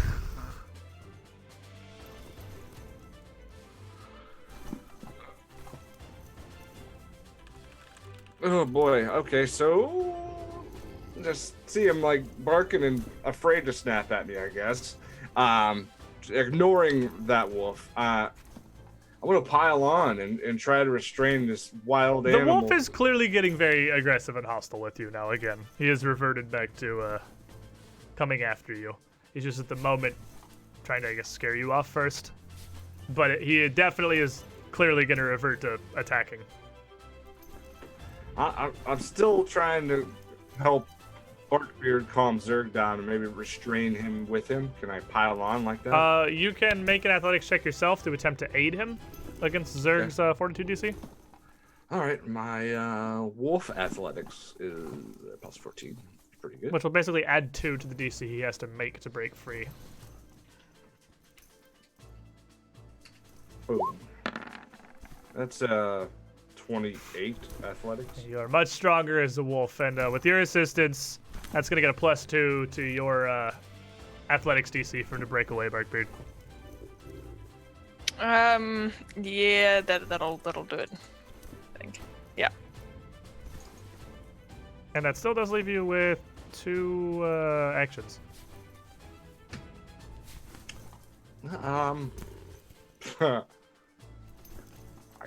I can bark at Zerg frantically.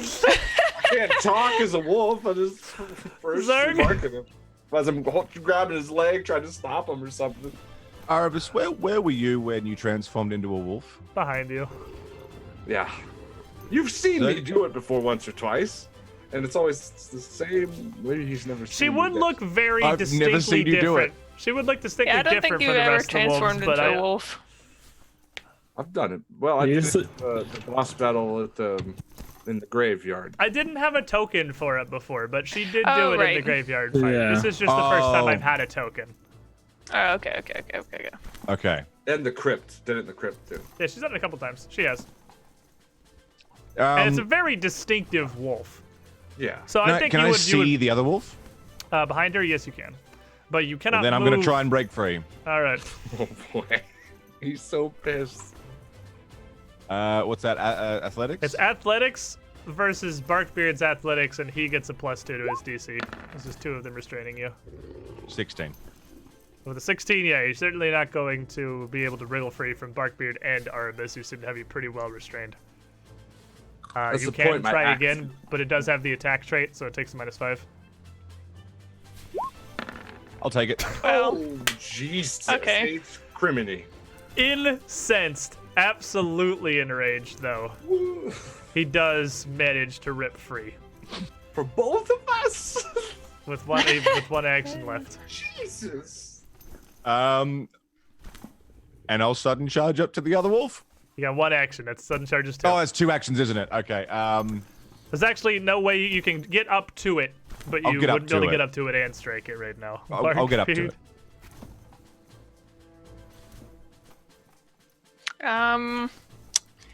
Well,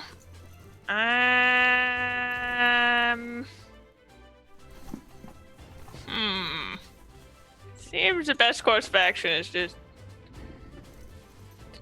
This last wolf, I don't know if this is. I guess I will just. I'm gonna look at Ara. It is just one more wolf. And I will hold. Owen?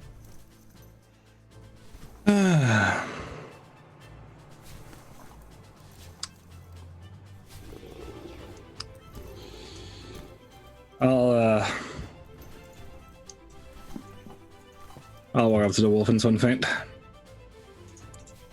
Try to give it a Clambering quick up diff. across the corpse of the dire wolf. Yeah, And do what we do what we must.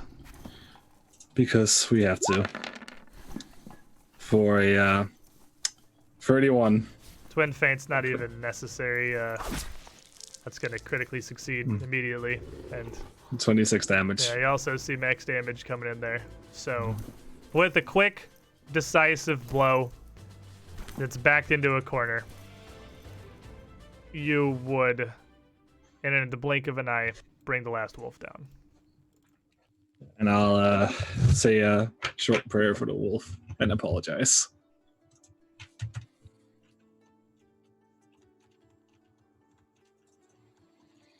After seeing the last one go down, I would stop and just sort of like look around in wolf form still at everybody And I'll say, sorry. and take off. Gone. Back to our camp area.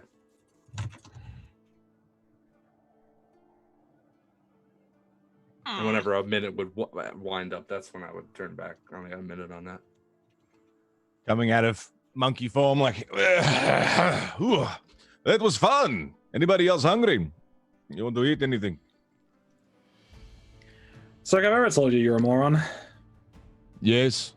All right, well, here's a chance to say it again. You're a moron. You, when you go into a monkey, how much of yourself do you retain? All of self. I am strongest. Well, so when, What are you trying to say? well, We I'm saying, got problems? We got problems? So he's going to punch the wall and run out and following Arabus. Seems our party is getting smaller by the minute.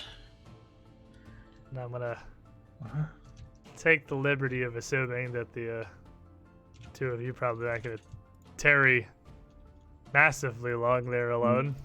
I know. Let's start moving out as well. Yeah, I'd reach up and just stick the shield back on and just kind of slot it in to the rest of the pieces of bark, and then just start walking back to camp. So as the group of you are rushing back, I'll do it kind of this way here. Whereas Arabis would certainly be the first to arrive, and Zerg would be following not terribly far behind. Along the way, Zerg's going to stop in that forested section we stopped by and is just punching trees. Fair enough. That tree is quite decent. I say here, sir. It's a very respectable tree, but you don't seem to be doing much harm to it, so I guess, Narabis, Right. as you head back out and get back out into the field here, into the area that's being cleared in wolf form, a wolf erupting out from this trail obviously scares the shit out of the roustabouts that are chopping lumber not too far away. It doesn't matter if they have seen this before a party react, or if they even know. At the moment, everyone is very on edge. And their reaction to a wolf tearing out of the tree line here is going to be immediate concern and almost blind panic. And as they do, one of them starts to run immediately, dropping his axe on the ground, sprinting back towards the camp, screaming out again, "Wolves! The wolves are back!" As another one just kind of has his axe up in front of him, sort of defensive, like he's getting ready to hit you with it. He's like 50 feet away from you. And the one nearest the other trail, who's just been cutting some smaller branches and saplings for fire starters, stumbles away from you in a near panic into that big log that's just fallen across the other pathway into the woods. And as he does, as he bumbles into it, there's a near immediate cause-effect reaction here. As you see him trip, hit it, and budge the whole rotted thing, his weight crashing through the bark on the outside of it and the old molded wood. You see erupting forth from it a truly monumentally huge swarm of red-headed centipedes, each of them inches long, with massive insectile legs and visible fangs even from this distance. They come rushing out from the desiccated log, swarming towards the man who had the audacity to accidentally trip into it. There, I think, we take a break. Stand up. Everyone's muted. I see It's a lot so of hard- people that are very No, you're- angry. So hard to druid. God. I think this is great. This dynamic we have with this party here is definitely is really good. interesting. I got I've zero got so complaints many more with things this. I want to do with this. This is awesome. We're building up so much here. But Mm-hmm. I have to pee, and it's been 2 hours. So give us a couple minutes, chat. We will be right back. I know Twitch is... Alrighty, welcome back, everybody. I know that took a moment. Sorry. We're all back here now. We have team action team. How do I leave studio mode? There we go. Question. I had to see if I could figure out how to do that via Stream Deck. That'd be super neat if I could just come out of studio mode without having to do anything. So, as we left off, everyone was kind of returning back alone. Zerg making his way into the glade, Selwyn and Barkbeard just kind of slowly leaving, behind Arabis having darted out alone. She startled a roustabouts into this fallen log, which seems to have disturbed a fairly large nest of massive and now incredibly upset centipedes. I don't know if the concept of a happy centipede exists, but What do you mean? They're all happy. this is definitely not that. And Well, there's no I am crits most coming certainly soon. going to need some initiative Shit. From all of us? from all of you, because as you come out of the cave here, you're definitely going to hear that things are amiss. Right. The screaming will come relatively quickly. Oh boy. Probably. Got everybody on this little initiative table. Perfect. And as would be fitting, Arabus, as you're literally watching this all happen, you can see that these centipedes here are about to swarm over this man. And also, I guess worth the notion, you probably noticed from all the Pathfinder we've played, but for both you and anyone watching or listening, these are not animals, centipedes. These Yeah. are just insects. They are not sentient, so they can't understand you. They just run off sheer instinct.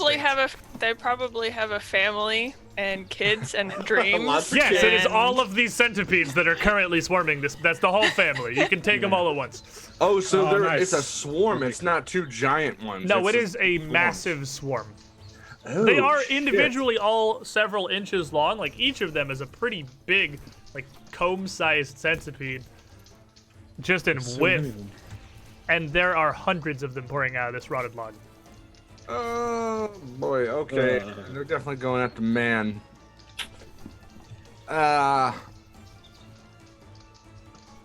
I'm definitely not a wolf anymore. Right? It's been a minute. I'm assuming. You would have been turning back right as you kind of watched all this, yeah. Oh boy, the timing. I reach out towards the man. Get back! Get back! And then quickly reach to the sky and pull down a lightning bolt, a sudden bolt, on the closest centipedes. Centipedes. Lightning surging into the log. Oh, They thunderbolts reflex and save? lightning. Question mark. Let's see here. I I think it's reflex, yeah. Okay. Yeah, basic reflex, yeah. They are going to get a 17. It's kind of a huge, massive centipedes. They can't really efficiently Yeah. dodge a massive lightning bolt. So Ooh. with that hitting, a surge of lightning blasting away a decent chunk of the swarm. But there are just so many that only make so much of a difference.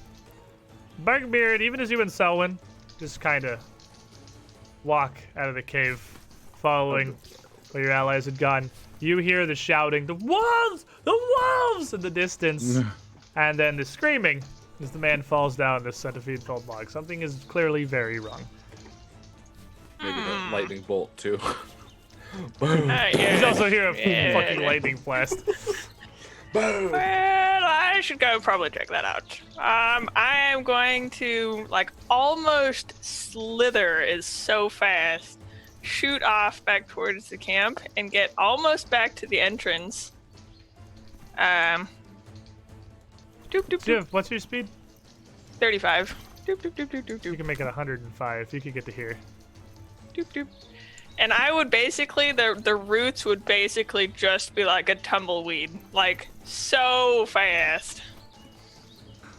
And Selwyn, Yeah, I can do 90. you never how to do this thing, right?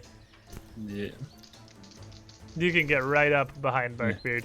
I'm sprinting after Barkley. It's like, how is he so fast? He's a fucking tree. He moves past you and is just zooping. Now this swarm here, somewhat agitated now, as it comes out and this blast of lightning is happening.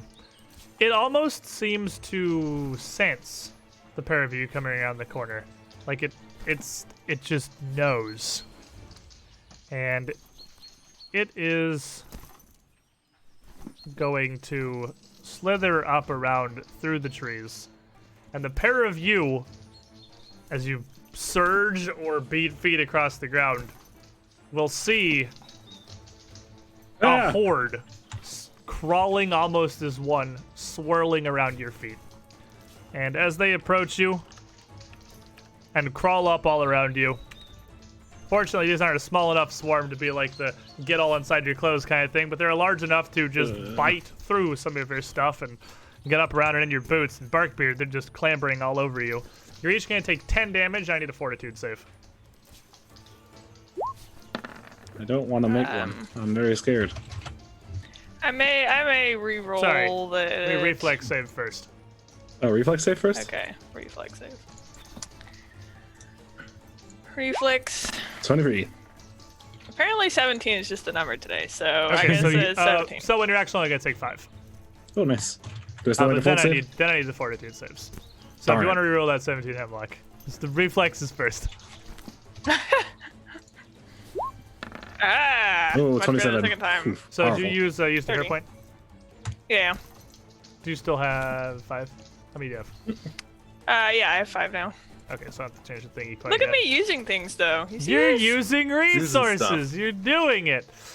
As they bite, Yes, yes. their jaws, I mean, their heads may only be the size of a thumb. Their jaws relatively small, but they slice through the outside of your skin, your ankles, and your shins fairly easily. And there's just so many of them, you can't possibly really hope to avoid all of their attacks. That said, they sting dramatically more than fangs of that size should, as there's clearly something else coming along with that, but neither of you are going to suffer any further effects. The southern load of centipedes is going to swarm up around onto this roustabout as he moves to run, and it just slithers up after him into the plot. Zerg! Hear a great Zerg, commotion. who You is- see Barkbeard and Selwyn go sprinting by. Seeing the urgency, I assume there's more things to attack, so I'm running after him. As far as my big old man legs will take me. What's his speed? 25?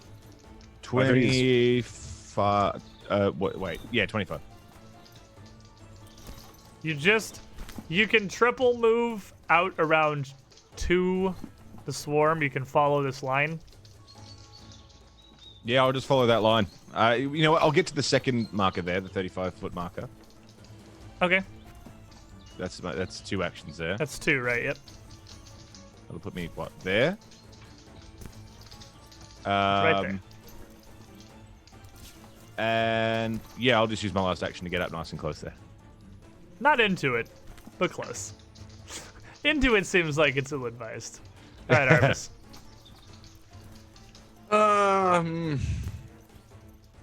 Seeing the circus goer getting swarmed by these centipedes now, I'm going to fire an electric arc at it and hopefully knock some of these things off of him in protection of this man, if possible. Okay.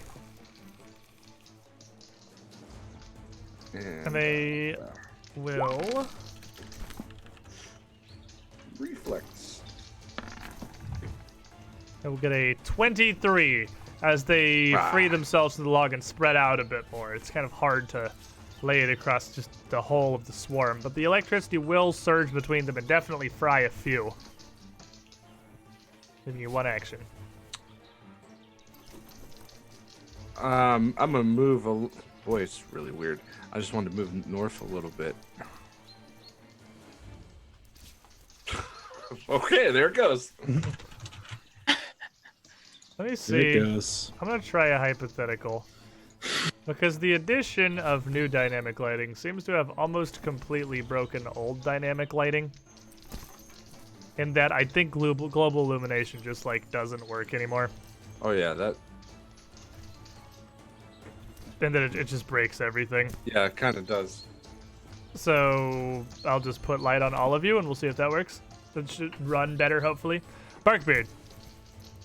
Okay, so I once again kind of root down into the ground and just volley down, just kind of slamming at my feet. with a 18. And 18, as you start to bash against them and they swarm around you, your whole stance and falling mountain strikes here aren't maybe the greatest at this. That's gonna miss. Okay, and then I'm going to try again. You know, there's a lot of them. I'll try again. With a 28. 27. Your falling stone strikes are not agile. Okay. I guess because I just thought for a fist. Yeah, it's the same thing we had with his raging monkey strikes earlier. Yeah. Agile on both, but a 27 absolutely will land. Then for another 7 damage or 12 damage. Well, Hopefully. as you smash into them, though, some of the individual centipedes that make up the swarm are quite large. Your branches are only so effective. It is going to do less than 12 damage. They're going to resist the bludgeoning. Okey-dokey. And then I will move. I'm going to move in between both centipede swarms. Kind of over here. All right. Selwyn.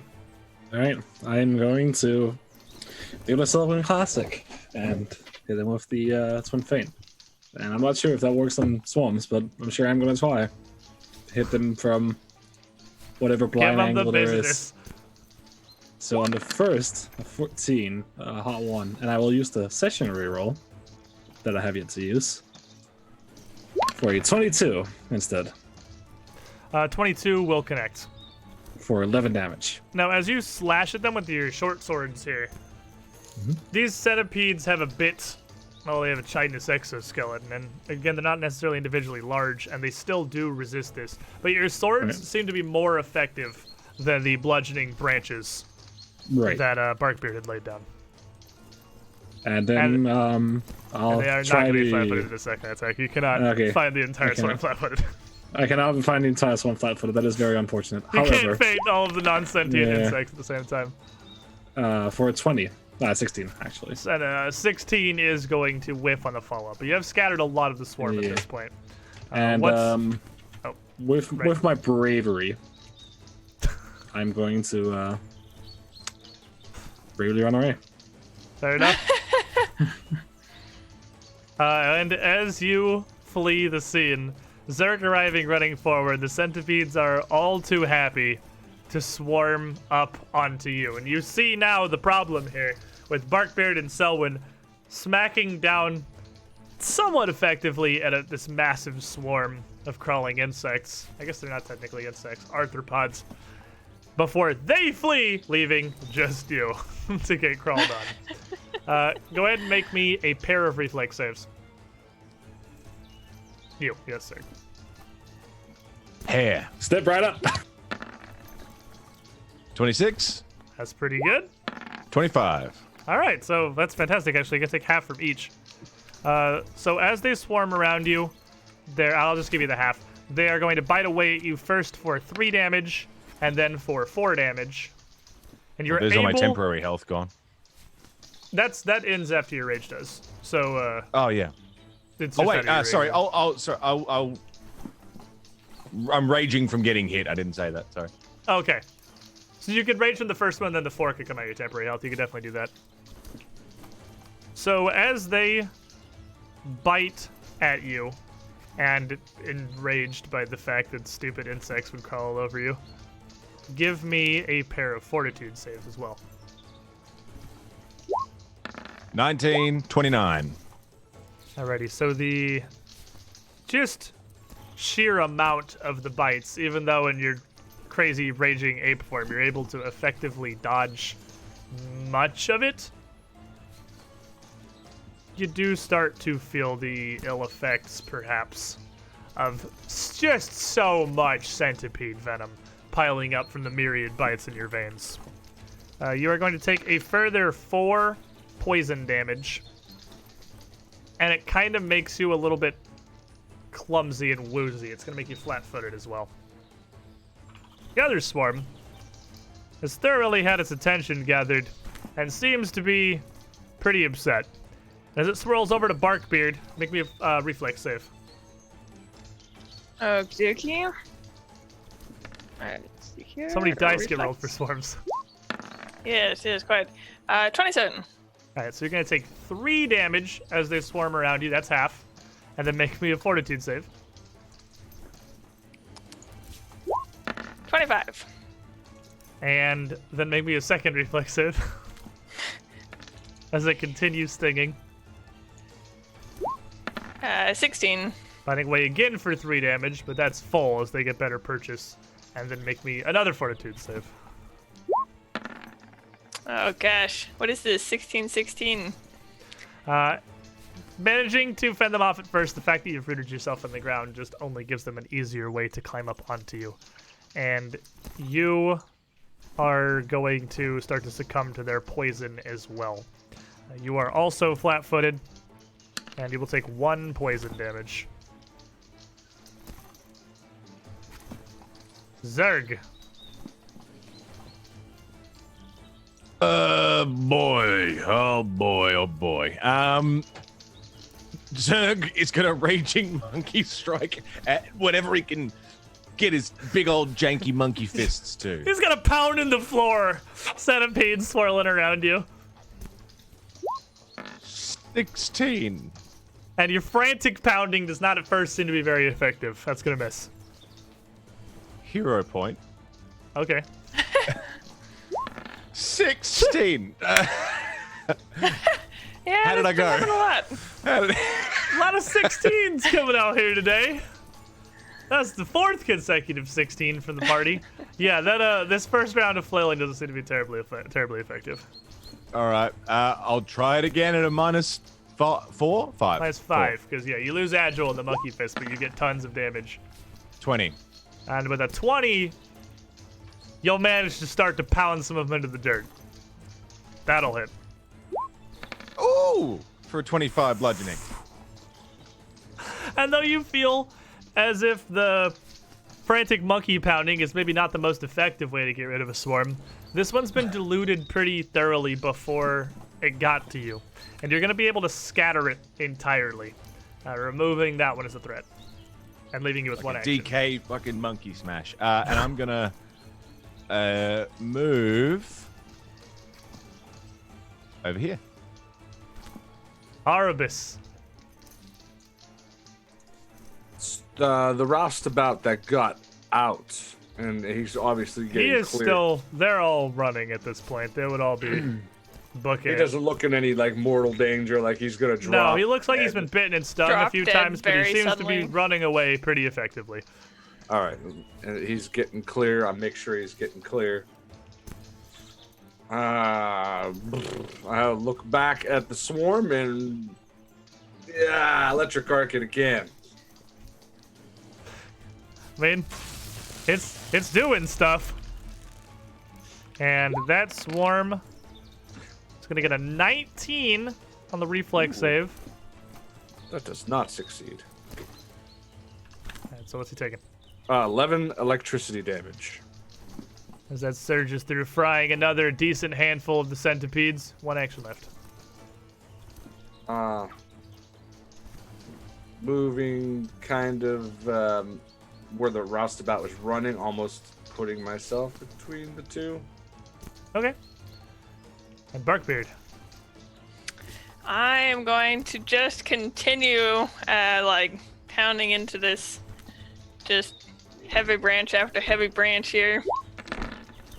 Unfortunately, a very bad roll of an 18. 18's not really going to be able to effectively scatter him as you feel yourself almost kind of off balance from the poison and just the sheer amount of bites you've sustained. And then a 15. 15's not going to do it looking too either. good. Just kinda- I'm going to... You're doing exactly what Zerg was doing. You're just kind of bashing at the ground. Okay, I'm going to trade places with Arabis.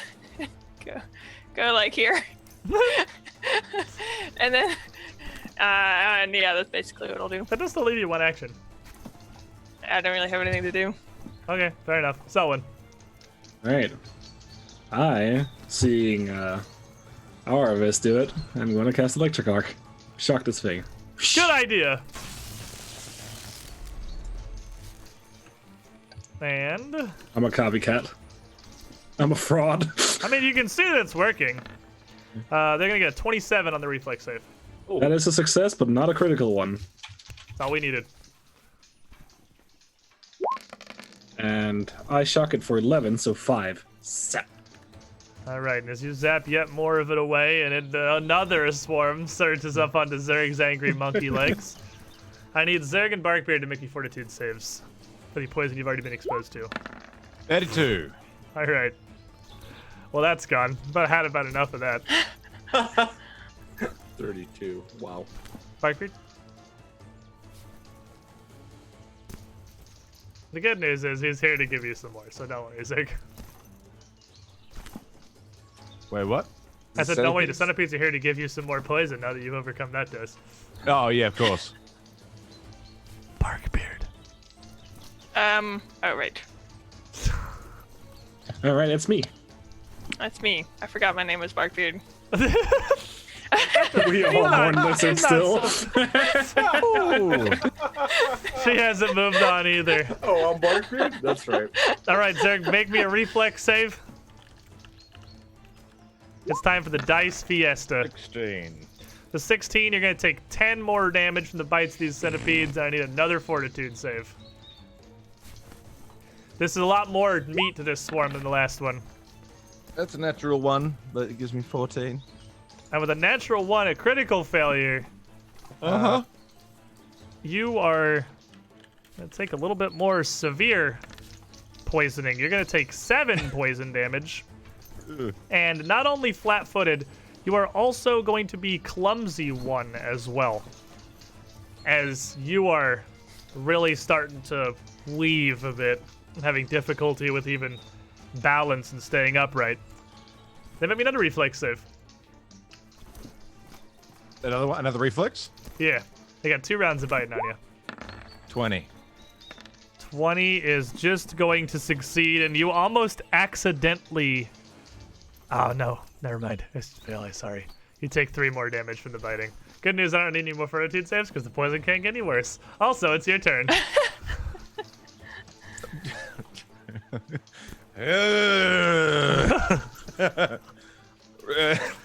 Clumsy yet powerful strikes at the ground. The good news is clumsy does not affect your strikes because you use strength. Clumsy, if you do the same thing, it comes off your dex too. Well, Oh, man. Are you sure? I'm You wrong. sure about that? I'm wrong. I lied to you, and I'm sorry. Fuck it, can I hero point that as well? You absolutely can hero point that. Fuck it, clear them out. And just use all. Fuck it all. You 18. doubled your roll! And let's keep our eyes on the positive. You doubled the roll from a 2 to a 4. But an 18 is gonna miss. Fuck it, I'll do it again at a -5. I'll fucking do it 15. again. 15 also gonna miss. You see Zerg kind of stumbling, pounding, almost dragging his fist across the ground as these centipedes swarm up across his body. What's the penalty if I do it again? -8? Minus 10. Oh, it was almost a 20. Arbus. Okay. Looking around, seeing Zerg getting swarmed and panicking, getting ready to start casting a spell. I look over in Barkbeard's direction. He's doing whatever he's doing. And I see that shape again, that long black hair, shadowy figure, standing almost like right next to him. And just lean in, and again, I see the green like poison leaking out of the eyes, and looks like me. Not quite sure. Just leans in, and you're really gonna help him after what he did to you? And I'm gonna freeze. Do nothing. After seeing that. Darkbeard, you see Zerg kind of getting overwhelmed here, and Arbus just seems to lock up. The rest of the roustabouts make their way out, having at this point fully bolted from the area. I will once again have the kind of suspicious, calculating glint in my eye, glancing at Arba just for a mere second as I run forward and just full weight into a downward slam So I'll run up, and then flurry of blows. So 31. A 31 will critically hit. You can crit a swarm in second edition. You This can is get a because I have particularly put all my effective weight slam. into this, you know. So that's a 26. All right. So again, you feel like your attack is, although it's truly decisive strike, less effective than it could be, still leaving some number of centipedes clinging to Zerg, but almost And then I wiping out will- the threat. And then I will hit again for 20. And with a 20, Yo. you will blast away the last of the centipedes. Well, that What's was left rather are just- unpleasant. Scattered individuals. And I'll flick one off of his shoulder. Like, this was really unpleasant at the best, I would say. All right, and then Selwyn, you got anything you can do? Not to aid against poison, no. Zerg's clearly still kind of stumbling around, and Zerg, I'm gonna need a Can I do fortitude save. medicine to help? Are you trained? Oh, that's a 10 I am minute. trained. Or, Oh, it's 10 minutes? Never mind then. it's 2 actions for poison, actually. Oh, then yeah, I can make it up and try to help him with Alright. Do you have this a little healer's kit? poison. I do. Do you have it in a bandolier? I do. Alright, then yeah, give me a medicine check. We bought 2. Yeah, we did. Yeah, I for was this pretty sure, very you know, reason, just yeah. double checking. Yep, yep. Zerg's bandolier just has 21. caltrips in it. With a 21, that is going to fail. Wow. But Zerg's 28 is going to be successful, and you're going to lose the clumsy condition, but you are still going to take 3 more points of poison damage, as you're fighting it off, but you were exposed to a whole lot of poison. It's definitely still working its way through you. Well, I'm stumped. I'm just going to sit down for a minute. As he, I That feels imagine, so probably good. turns back into his orc form. Oh yeah. Artemis, is there anything you can do? Let's see how far away. You couldn't get there in 1 move action. No.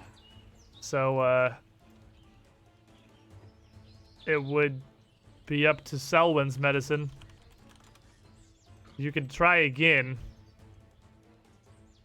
Is there any downsides to me trying again? Only that.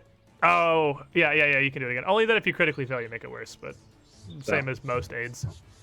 Well, in that case, I'm gonna scratch a little hit. Well, I'm stumped. I'm sure your body's natural protection's enough. Probably. Let's see, Zerg. Let's see that body's natural protection. Fortitude. Fortitude. 22. Whew. The 22 is exactly the DC. Oh, boy. So that's a that no? is no meets is that's good. That is Okay. a pass. That's exactly just barely enough to fight off what's left of the centipede poison. So you will take no further damage, and as you kind of woozily sit down there, you would recover from the affliction Fucking- itself. Jesus Christ. And as the roustabouts run away back towards the camp, screaming about wolves again. There's many more workers out in the field this time, working to clear away the thorns and the underbrush. There's a lot more people out at work.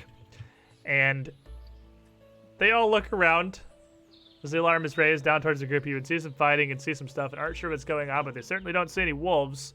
But they see some kind of a commotion, so the panic spreads like wildfire. Ah.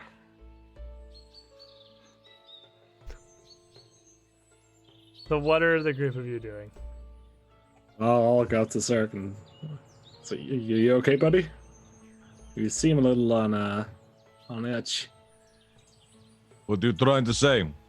You say I look weak? No, I'm saying you you seem to be projecting a little bit. You're projecting. You want to so fight? good. You want to fight about this? I don't. I just want to talk. Yes, you talk. I lift and move things. I strong man. I not talk man. World's talkiest man. What you think I am? Not today. Not Selwyn. No. I go. Don't you speak at me like this. So we're all hurting after Lizard. It's okay. I can't hear you. I'm sorry. I'm leaving. La la la la la la. I'll walk behind him in silence. La la la. He walks back towards the camp. Someone literally just following directly behind him, but having realized perhaps the problem here, not saying anything else. Artemis and Barkbeard. I'm just sort of like looking around, like if I can see any figures looking at me or anything. I don't know. Just very. Artemis looks like she's caught off high, guard. looking into another dimension.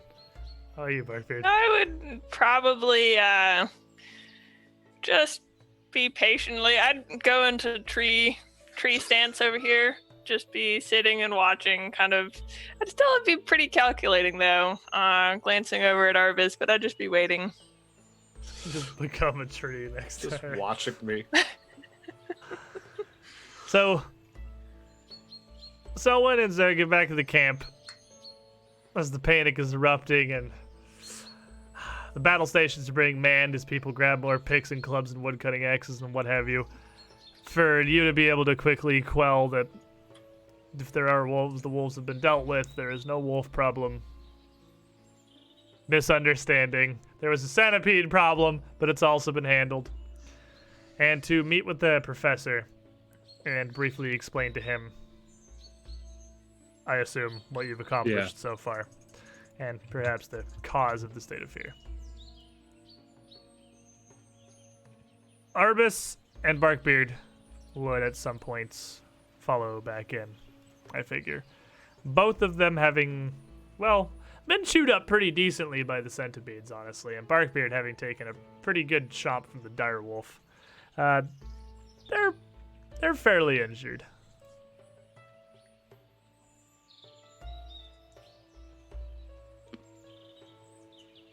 I wouldn't even say anything about it. No one saying nothing to me. I'm just sort of in my own. And world I'm of still watching Arvis. So you too. So you're still down there.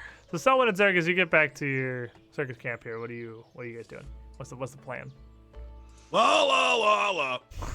I'm just following after Sir currently in silence as he's going la la la against the voice that isn't there.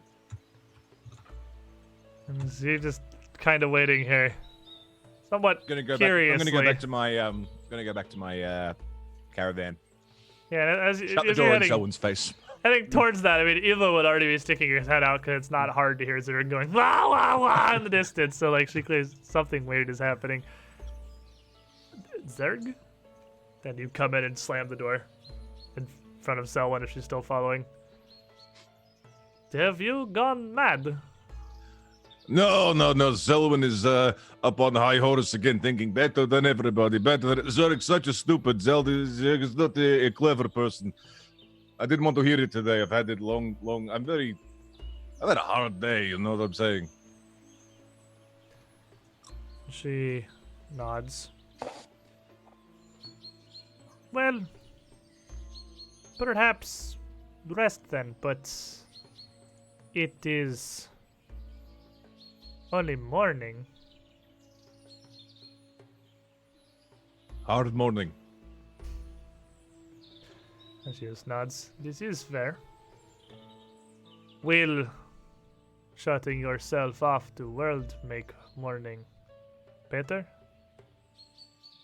Shut self off to people who think Zerg is big stupid, perhaps. I not shut myself off to you. You don't think Zerg is stupid. And she, by Sim, you just throw her in a bed here. She kind of sits down on the edge of the bed. Zerg, I have been with circus some long time.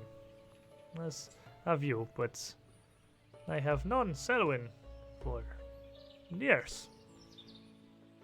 I do not see this in her. You sure this is not reflection, perhaps? I don't feel like talking about this. I sorry. I don't mean to be anger. I sorry.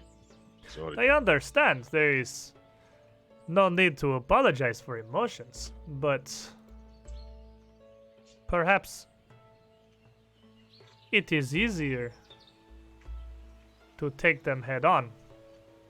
And she just kind of puts her hand on your shoulder. You are strongest man alive.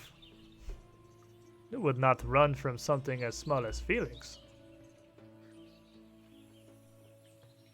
I love you, Ilva. You're right. You're very right. Absolutely. No more running. I crush everything. You're right. Yes, you're absolutely correct. Okay, and he's just gonna run back at him. This is I'm like, you just fucking slammed the door in my face as you come out. I just fall to the ground. So you throw the door open, just send Selwyn rolling across the ground with the force of the door. And just stride confidently out to confused looks as Selwyn goes flying in the door, slams into the side of your wagon. I'll raise a hand. All right, that's fair. Probably deserved that.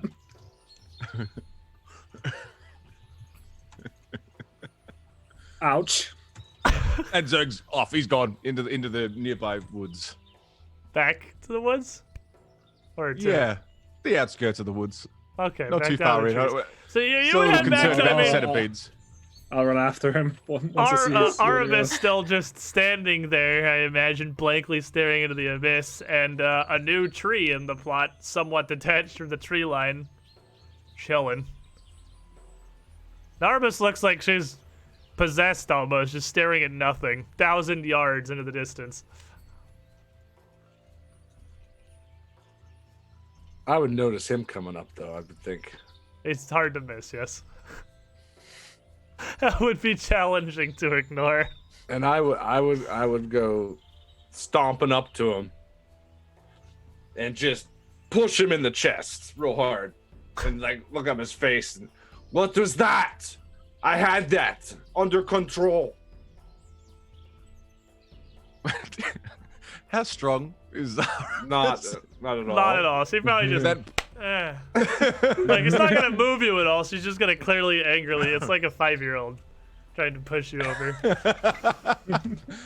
Zerg's gonna push back with one hand. Oh no! Oh god.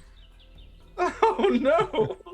Do not forget who is strongest. I handle things the way I need to handle things. Oh. You killed them. They surrendered, Zerg. They were surrendering. They were scared. Exactly. They are weak. Surrendering is for the weak. Zerg does not surrender. That's... The mightiest would know when to stop. You don't need to always... How would you know? I am the Stormborn. Do not forget who you talk to. You want to settle this properly, little lady? All right, we need fucking therapy. Selwyn just standing kind of 5 feet back. Barkbeard nowhere to be seen. Little does everyone know. A He's that tree, like, yep, sidles very slowly.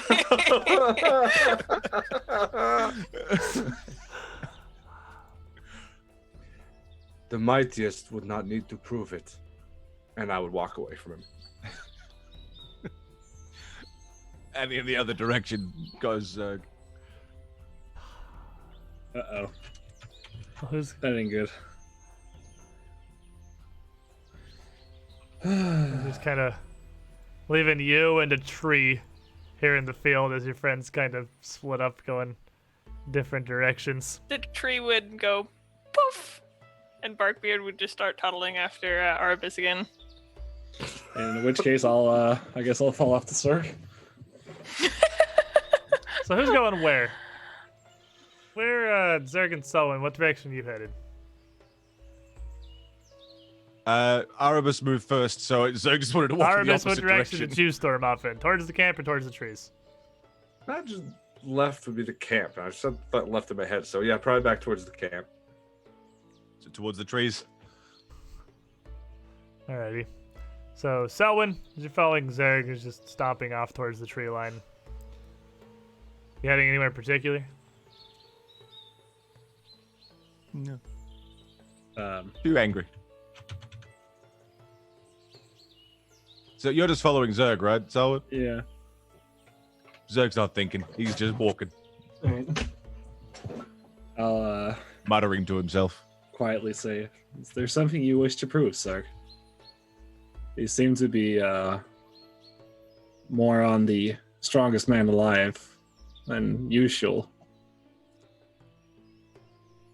Ignores Selwyn, muttering to himself, still walking. Fuck, break everything. It's destroy us.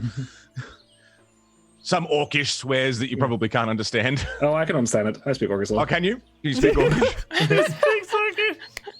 I love it. So you, Okay. among the mutterings somewhere, you hear, "This tiny idiot is still following me. I could crush you like a bug." Blah, fuck, fuck, fuck, fuck, fuck, fuck.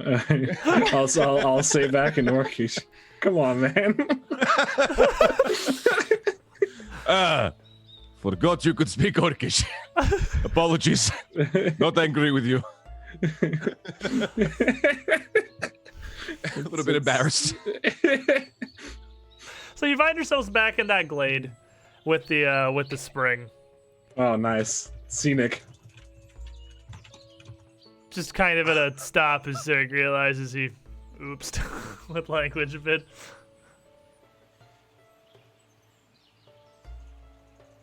Zerg's just going to sit down next to the water I'll, that he jumped in. Is that where we are? Yeah. yeah. Yeah. Sit I'll, down next to the water. Sit next to him. You know, you know that if you need to talk, I'm here, right? We're all going Yes. through a lot. Yes. I don't want to talk. But, thank you. You're welcome, buddy. If I could make a tiny request.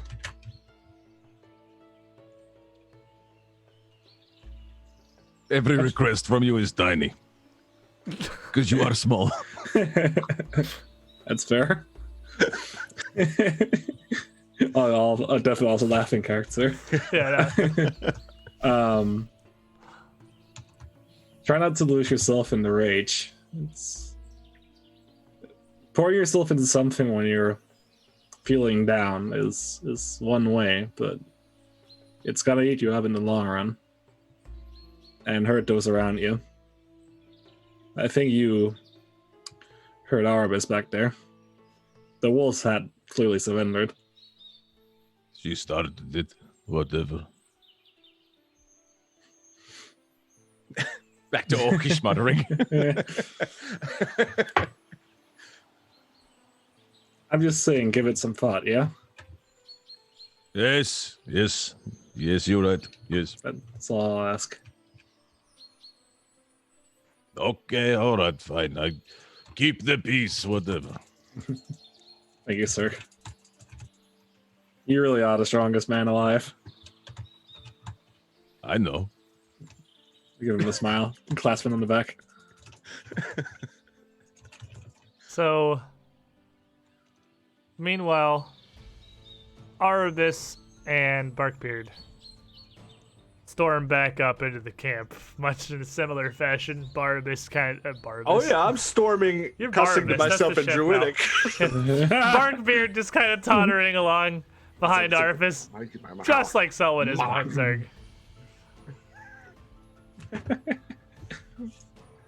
And are you And doing he's just anything? following me. just Yeah, I'm just following you. I would stop and just turn around. What do you want? Well, I was just observing, and I don't mean to be rude or anything, so just, trying to come to terms with what I've always thought of being the Stormborn, and, here you are today. Apparently not enough.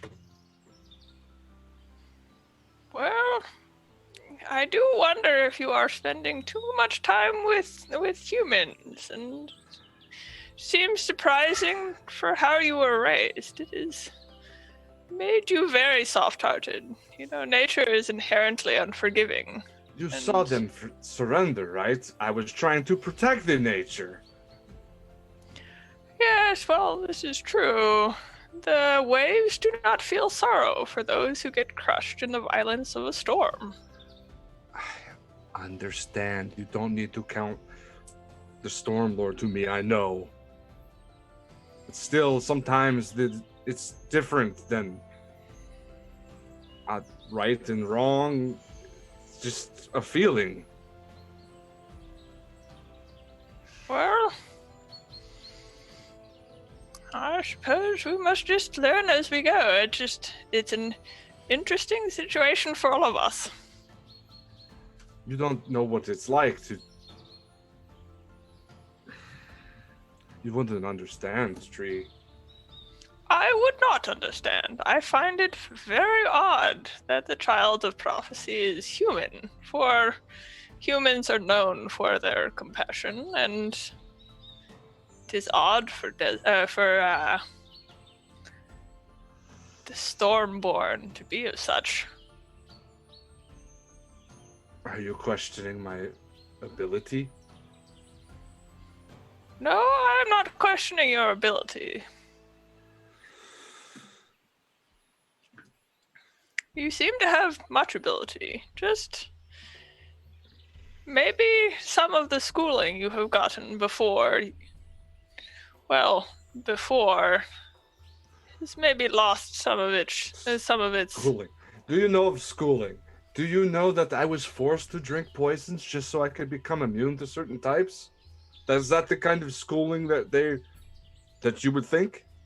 I was a Well, child. you were the Stormborn. I don't see how else you And could that's have all I learned. ever is to anyone. The Stormborn. Well, that is what you are, you know.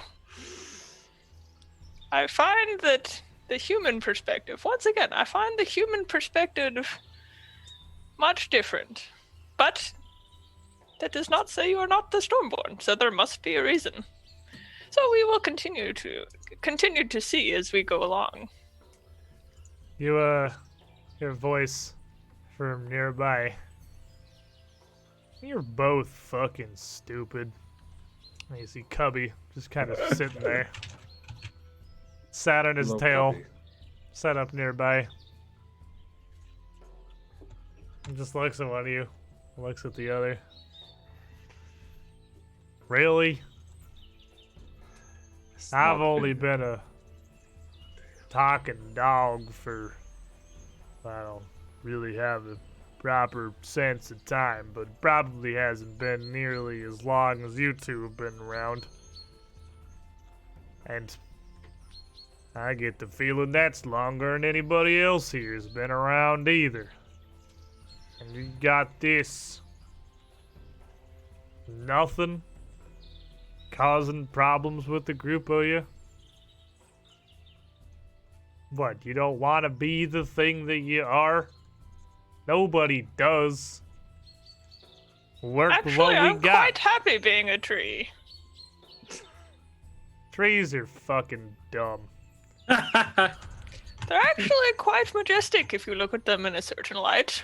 I didn't ask to turn into a talking dog. You know how much this is just awful in general? To have this awareness beyond what this body was ever meant to support. To be Well, filled I'm- with these needs and desires that I could never possibly fulfill. But do I not just look like the happiest dog anyway? Because there's no point musing on what made me like this or what I'm supposed to be or what I ever am. I'm a goddamn talking dog in the circus. I do what I want. Why don't you? There's a thing called duty. Just kind of sniffs at the ground a bit. Duty. I spend a lot of my time eating, my duty. That's the different kind, I'm pretty sure. But And as far as I can see,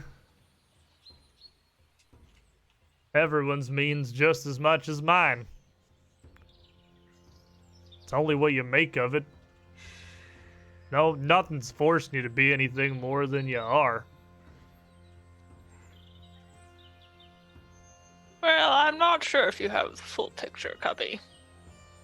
Well, I am just a talking dog in the circus. And you are definitely standing in my peeing spot. It's okay, I am Oh. normally peed on, it's alright. that we should shuffle along so he can do his business. Are you shuffling along the barricade? Yeah. Yeah, I mean, I'd follow.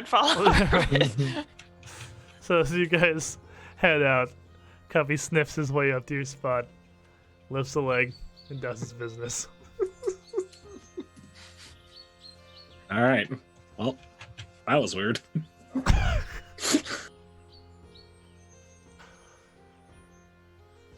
But you two head a bit closer back into the camp where everyone's still working. So the roustabouts are come back out to continue working on clearing the area because, after all, there is still a job to do. Meanwhile, Selwyn and Zerg back at the pool as you're just kind of sitting there, largely, I imagine, mostly in silence, if I'm not misreading your situation here. Give me a perception check. You're just kind of looking around this small, little secluded glade, watching the water and the trees.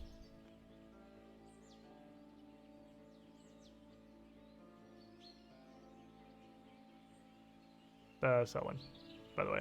Sorry, I don't know if I said that. Oh, that's just me. Well, Zerg's not here, so let's go with just you. I can't hear you currently. You can't hear me? It's the Zoom. Oh, just the you. Zoom thing. Roll me Yeah, perception. there you Oh, there we Oh, go. okay. Yeah. go. Yeah. Hooray! Nothing works. It's funny. Zerg, well, you're just kind of sitting here, Brooding. standing at the edge of the water, brooding. You give me a perception check as well while you're just looking around this area. 25. Oh, nice. Both of you would notice as you're looking, and it would stick out in particular to Selwyn, that a fairly large world knot near the base of the oak tree sat on the edge of the pool has a set of initials carved into it, JW.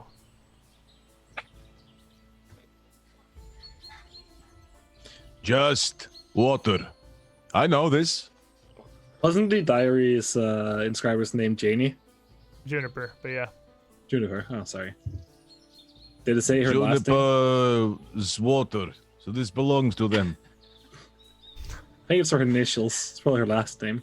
It didn't say a Kind of last name is in the, water. in the It journal, says no. that. But it did reference that she'd made a cache of some of her loot in a nearby oak tree. And now I'll check out the oak tree. Finally clicking two and two together. I was you so head up- busy with the insert character development that I forgot about the loot.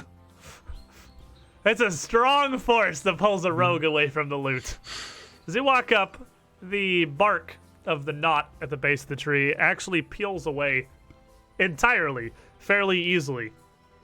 As it's been drawn and peeled back once before, the wood gouged out from underneath it to make a hollow. And inside, you find a couple of things. One, a thin tube, maybe about 4 inches long and an inch around, a hollow pipe of a slight silvery blue metal. Additionally, there would be a small crystal flask, triangular with a flat bottom, and an equally extravagant stopper, crystal stopper in the top, with a near black liquid inside, and 10 loose platinum pieces, 100 gold. Ooh, sat at 100 the bottom gold. of the nook. This is obviously stolen goods, but by God, I'll pretend like it's not.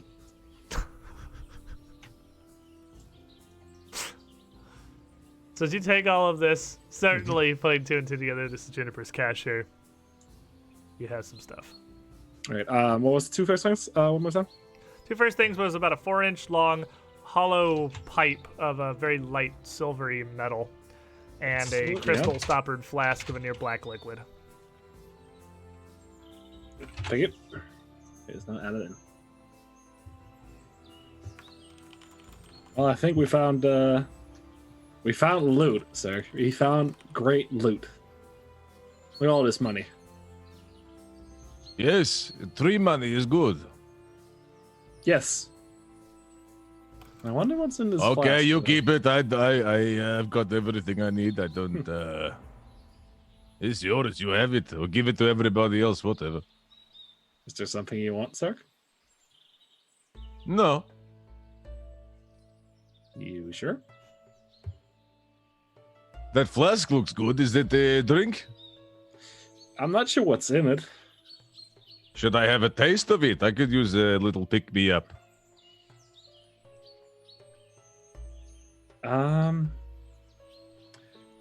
Mechanical question: can you take a tiny sip of something and just take a tiny sip of it? I mean, Like, I suppose you could take a tiny sip of it and taste it. Yes. Yeah. Okay. I'm It's not not saying going I'm not to help saying you give the effect, identify. yeah. It's not going to help you identify what it is like No, it does no, in no. first edition. Yeah. No. That's not what I want. I just want Yeah.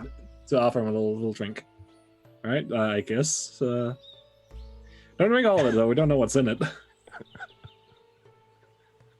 The temptation to drink the whole thing. Oh no. I mean, it's a pretty small little crystal triangular flask, like seriously, maybe 2-3 inches high.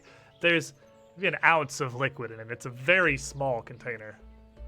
I mean, if Give you me a want little sip. I have a little tasty taste. Right. Maybe it's very good liquor or something.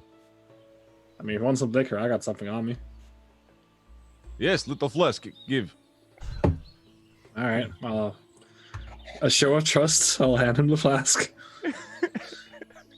And I guess an orcish sip, which would be a Selwyn mouthful. It is like 1 single ounce of liquid. So like, Yeah.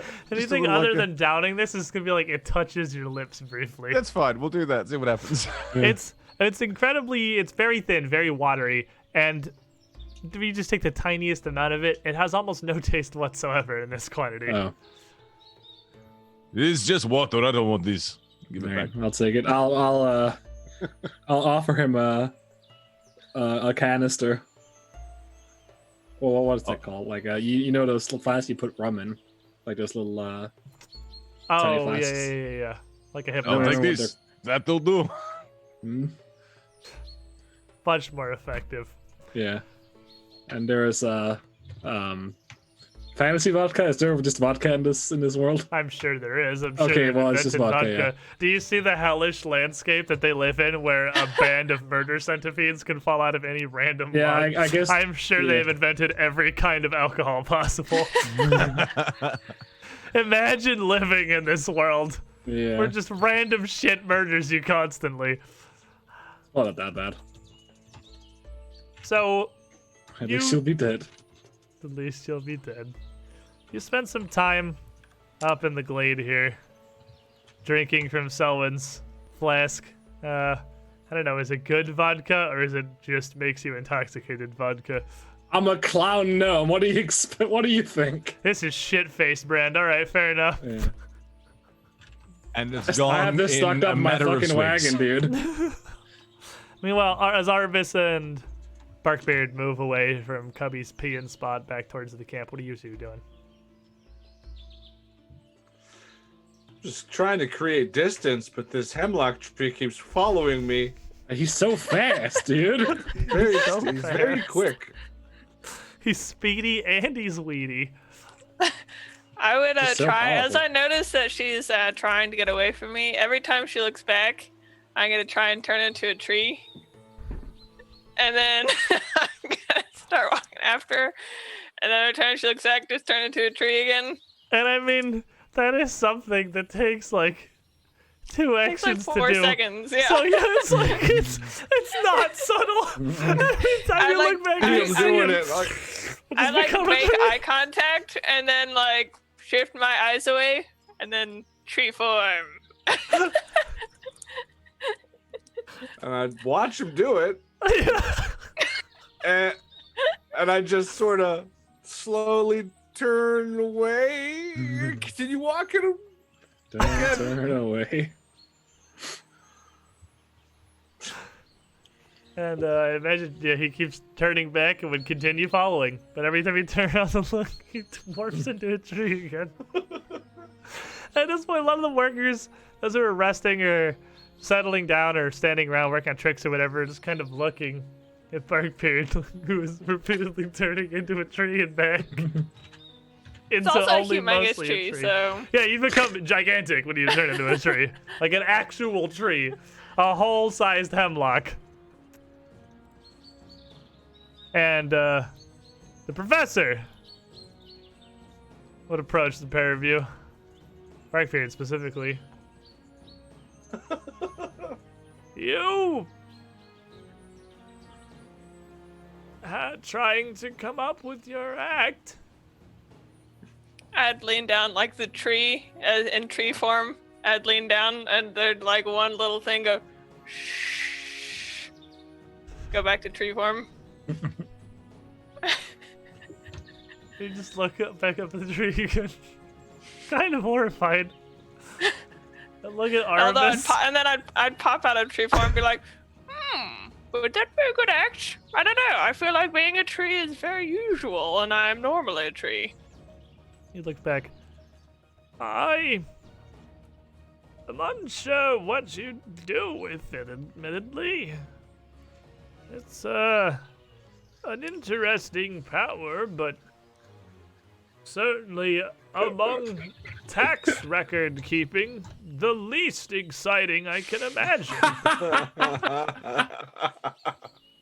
Well, it also tends to make people not notice me, which is really quite useful, unless you're coming up with a circus act. That is the opposite of what we're after, yes. Well, so no, I am not practicing my circus act. He looks at you. Well, I've seen and heard, rather, from the roustabouts a bit of what you can do.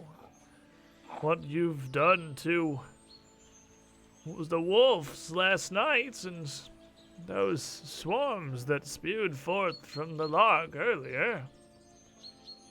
You can, well, work about half of that, rooting yourself as a tree, and they described it as a flailing of sorts, but... A whomping is a good term. We could put together an act name with that, perhaps. I just need to think.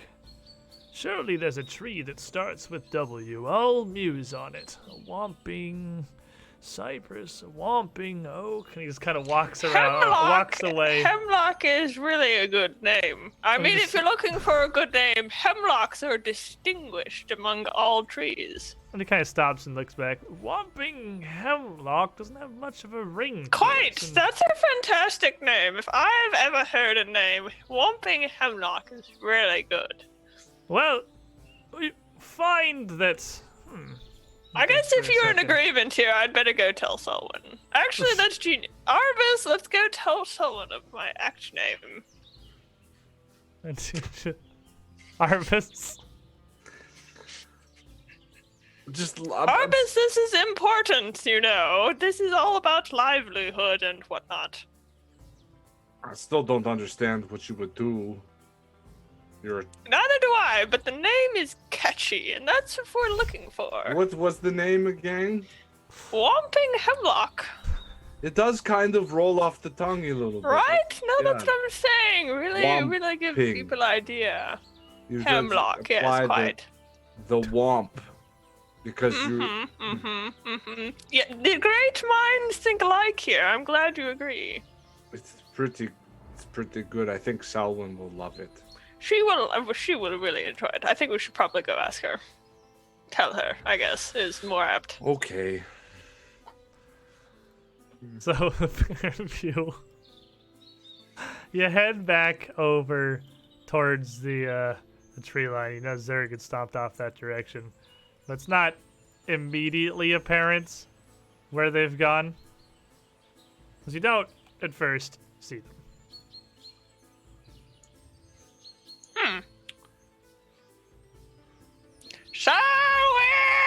Selwyn! Maybe not I that. was having such a good day too. I really Someone- wasn't. Soon after you give your flask to My Zerg, you hear dear this. strawberry Selwyn! You hear this voice screeching through the trees. The pair of you. Honey bunches, melon cakes, strawberry, sweet cream. So are you ready to go back? Have you had enough of that vodka? To that screaming, you can deal with this. I go and come on, don't leave me go and drink alone. some more. No! But I'll dejectedly accept defeat and walk off. So Selwyn comes Okay, out. I come with. Oh, thank you. Selwyn and Zerg come out from the glade and out onto the main trail to where Barkbeard is just screaming. Harvest standing awkwardly behind. All right. yes, good. You called? We found my act name, although we haven't decided on the act. The name is the most important part, I've heard. No, it's important, but it's definitely not. So let's hear it. Well, it's the and be prepared to be amazed, or as you guys say, it's the Whomping Hemlock. I know, I was speechless when I first heard it also. Were you speechless because impressive. you're a tree or because you're impressed? Well, I mean, being a tree is pretty fabulous, but you know, it's mostly because the name is really very impressive. Are you sure you don't want something that fits more like rhythmically? Rhythmically. Well, yeah, because like Whomping Hemlock are pretty far distinct from each other. But he's whomping, though. And it makes for a distinct name if And it's a hemlock. distinct. Or you could do Heaving Hemlock or Whomping Whomping Willow probably doesn't work. That's stupid. Do I look like a willow to you? About the I'm gonna be dashing honest. bonsai. I'm not great at trees. Well, I know you look like a houseplant. He's a hemlock. I'm gonna raise a head for bashing bonsai. That's a great name. I love it, but- Zerg kind of whispers in Selwyn's ear. How about the shrieking shrubbery? That's a great one. And you'll be interrupted briefly by Tulip. You hear her voice calling out from the camp. Selwyn! Honey! And she's Why do looking so out. many people meet me today? Selwyn, I there's thought a... being the drink leader was gonna be easy. She's kind of walking out from the wagon, turns the hand. Look a Oh, little hey, concerned. Tulip. Oh, Selwyn, love, there's a pair here from Escadar need to speak with you. A couple of constables. Constable. Selwyn, what's a constable? It's the police. It's the feds. Do we need to kill them? And No, no, we're killing. Now you're talking. Yes. No! We were making such progress. I just worried. I don't want anyone to hurt my Selwyn. Aw. Well, Well, I'll go deal with it. We'll work on your act name, I promise. Tulip just kind of points back towards, closer towards the road, the other side of the camp. As you make your way over there, you can see a pair of constables dressed much the same as those that you'd seen throughout Escadar on damn near every corner. One of them a fairly tall, slender, half-elven woman, with their helmet pulled down low on her brow, arms crossed, standing fairly tall, an eyebrow raised as the group of you approach. And the other one, near equally tall, but a fair deal larger, a pretty gruff-looking middle-aged man with not much but a few days' growth of stubble across his face. He just doesn't seem to have bothered shaving. And fairly long, stringy, almost greasy hair coming out from under his helmet. And he just looks down at you, and the woman stands there. Which one of you is Yeah. Selwyn? Hi. Selwyn at your service, and I'll So extend the hand. She looks down at your hand. Tana. But hold the hand introductions there. aside, yeah. She keeps her arms crossed, makes no move to take it or anything. I hold my hand Introductions there. aside, I've come to do an assessment of sorts. He recently got permission to take your traveling circus over here, this plot of land, and Right. well, And so far, it's been pretty deadly. such exquisite locations here, so close to our city's borders, don't come free. Oh, you're trying to shake us down. I see. And she looks down at the man. No. I haven't been in one of these situations. I'm Looks usually on the over other her and end. tilts his head. No. The woman, no. It's taxations. You were Right, told about which this is- when you got the land. It's Correct. part of the agreement. We put on a show Yes. yet? No, we have 2 weeks. That's stated in the agreement. Well, then we should be able to work this out fairly simply. You've put on shows before, of course. This isn't your opening night. What are your estimated earnings? What do you expect your attendance to be? What are you charging? Well, we just got a new tent, so we're probably gonna make more than we usually do. It's a very nice tent. Well then, I take a quick look at your books as an order. You have an accountant? Hi. You were speaking to her. Oh, well, that makes this significantly easier then. Please, after you. Wouldn't it make more sense to do the taxation after the earnings are in order, so you'd get an accurate amount?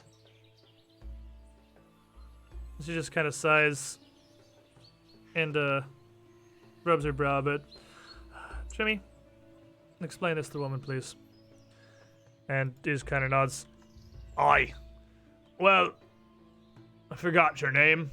It's simple Alright. enough. Taxation comes out from your earnings to be assessed Uh-huh. at the time, of course, for the city of Eskidar. But there's still the matter of fees, what with the zoning of the land and whatnot, and the preparations. Tithings to be paid to the city and the church. It seems odd that this was not informed to us. I'm gonna do my best to squint my eyes at these people trying to shake me down. Make me a perception check. Because sense motive's just perception now. I'm gonna need to get lie to me. Well, 29. With a 29, that is absolutely what's happening. I mean, you had your discussion with Lieutenant Madrad the other day and went over everything, filled out papers. She had documents signed and everything ready. There was absolutely no mention of anything coming in before that. And the way they're conducting themselves as well, it seems like Tana here sort of handed the conversation off as a bit of a stall because she couldn't immediately think of a great answer. And that, to you, is a fairly obvious tell. This is 100% a shakedown. So, what tidings of the church is this? I thought the free city of Escadar did not. No? Arm still crossed, she looks down at you. Well, it's simple enough. There's the two arms of Escadar, so be it. There's the Church of Abadar collecting their taxations on all things for their services. And, I'm sorry, I don't believe I was finished answering your question, Selwyn. oh, you remember The right? matters of, as my associate here said, the zoning, preparations for the land, and all that such things come at a cost. Look, Which is tax. I know that this is your first show here, and you don't look like the most organized sort, truth be told. So we can make this easy enough as far as your books are concerned. 5 platinum pieces, and we'll assess the cost and everything ourselves back. Alwyn, what's a platinum 5 piece? platinum! I've never I'm Is seen sorry. this your first shakedown? She What is just it, sneers down at you. Holy shit! I'm sorry. Something funny to you. Oh, absolutely. Plenty of things, actually. It's been I a was bit gonna dreary stand up. lately. And stand up behind Selwyn and be like, "What's so funny? Something good?" Oh, yeah. So you know how much 1 gold is, right, Zerk? Nah. Yes. Yeah. These people want 500 times that. For the what? Us to use this. You want the kiss? Oh, sorry, is it 50? 50. Oh, It's why it's 10. 50 10 times true. that. Yeah, sorry, I thought it was. I don't know why I thought numbers. That happens a lot because Yeah, most it denominations happens a go in lot. hundreds, but Galarian goes in Yeah, tens. It's 50 yeah. gold is what they're asking Fair for. enough. Yeah, Why do they're you want asking this for much money? What do we buy? to use this great land that we already had paid for through taxation. Now, my good guardswoman, depending. Do you know what the core tenant of Abadar is? The Shrugs. very center. It is to exchange services fairly. So I believe that since you're such a devout follower of that god, given that you're trying to extort money either on his or your own behalf, it just makes you a very non-devout worshiper. Now I'll make you an offer. How about you fuck off my circus grounds, and I won't report you to the head constable. And Jimmy at that kind of steps And also, forward. can I intimidate? Yeah, group absolutely. coercion? Absolutely. You have good coercion. Yeah. 24. Okay, he does not in fact step forward. But he does put his hand on his little baton he has on his hip. Hey, now, lass. No need for any of that. Escadar is a big city. Only got so many constables that can only watch so much at a time. Just want to make sure nothing untoward comes of your little Oh. show here. So it's hush money. Gosh, money. And Tana shakes Or her head and looks down at protection you. fees. Right, fine. You can have it your way, little woman. Keep your coin, and I wish you the best of luck with your opening act here in, what was it, 2 weeks? Yes. I'll hand her a flyer. You're welcome to show up. He just shakes her Oh, I'm head sure you down. will, obviously. We both know, we don't have to pretend. You're gonna try to sabotage us. Don't worry, There's plenty no of others such have been thing. doing it. The arms Uh-huh. of the law. Simply trying to help keep your affairs in order. But if you don't want our help, so be it. Come along, Jimmy. There are more important things to be tending to than these louts. Not And- a fair, it's a circus. Stupid. they, they both turn and leave. And as you're talking with the constables here, the professor has just been sort of nearby as he's become kind of the de facto actual leader here. Hmm. Well, over under on this being Mistress Dusklight's work versus just being a corrupt arm of the Escadar police force. It's 50-50, right? That's why it's over under. Oh, right. Sorry, I hadn't heard that expression before. Is that from like the Over Is that from under. before the Fall of More, Erden? Now I'll have you know. Look, notwithstanding. I'm sorry. seems I mean we've a no jovial end of- move. Again, humor and the coping and whatnot. I would just simply like one morning to pass by without us discovering more further problems we're going to have to deal with. If it's not the menagerie, it's wolves. If it's not wolves, it's the constabulatory. What It's else not can the- come for us? A hurricane? Don't say that. I'll look at Aramis horrified. What? And he turns towards the south and just puts towards the big copse of land in the canyon and puts his arms up. Well, Gosler himself might as well at this point, as I feel there's not much left. No, don't say it. That might not be a Don't tempt the good gods. idea. I've tempted the gods many times before in much more dire and frankly blasphemous situations. More But- dire. Oh, I wasn't born 70 years old, you know, and you fine, well-adjusted sorts yourselves are wholly aware of who throws their lots in with the circus. Hmm. Well, I hope that doesn't come back to bite us. And just kind of turns to shuffle away back to whatever How he was doing. ominous. Selwyn, how can they charge money for land that is owned by the nature? Well, okay, so we're gonna have a long discussion about property rights at some point. I agree. Oh, Sit down with a goddamn textbook. oh boy. Okay. But in the wake of that, as some decent amount of the morning has been spent exploring the caverns and, well, infighting and dealing with that afterwards, it's not quite noon yet, but it's getting fairly late into the morning. The group of you, now together, have been dragged away from your personal troubles by the circus's troubles. After, I assume, certainly, morning meals in order. A lunch, perhaps. I'm sure Zerg is hungry. He probably eats 9 times a day. At least. What are the plans? What are we after? Well, What we do should y'all probably go doing? back and clear out that cave. We've already slaughtered the wolves. At this point, it feels wrong not to at least make their I won't say sacrifice because that implies they had a choice in the matter.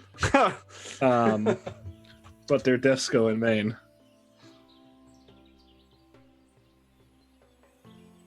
Yeah, sounds like a good plan to me. Just want to kill them all off.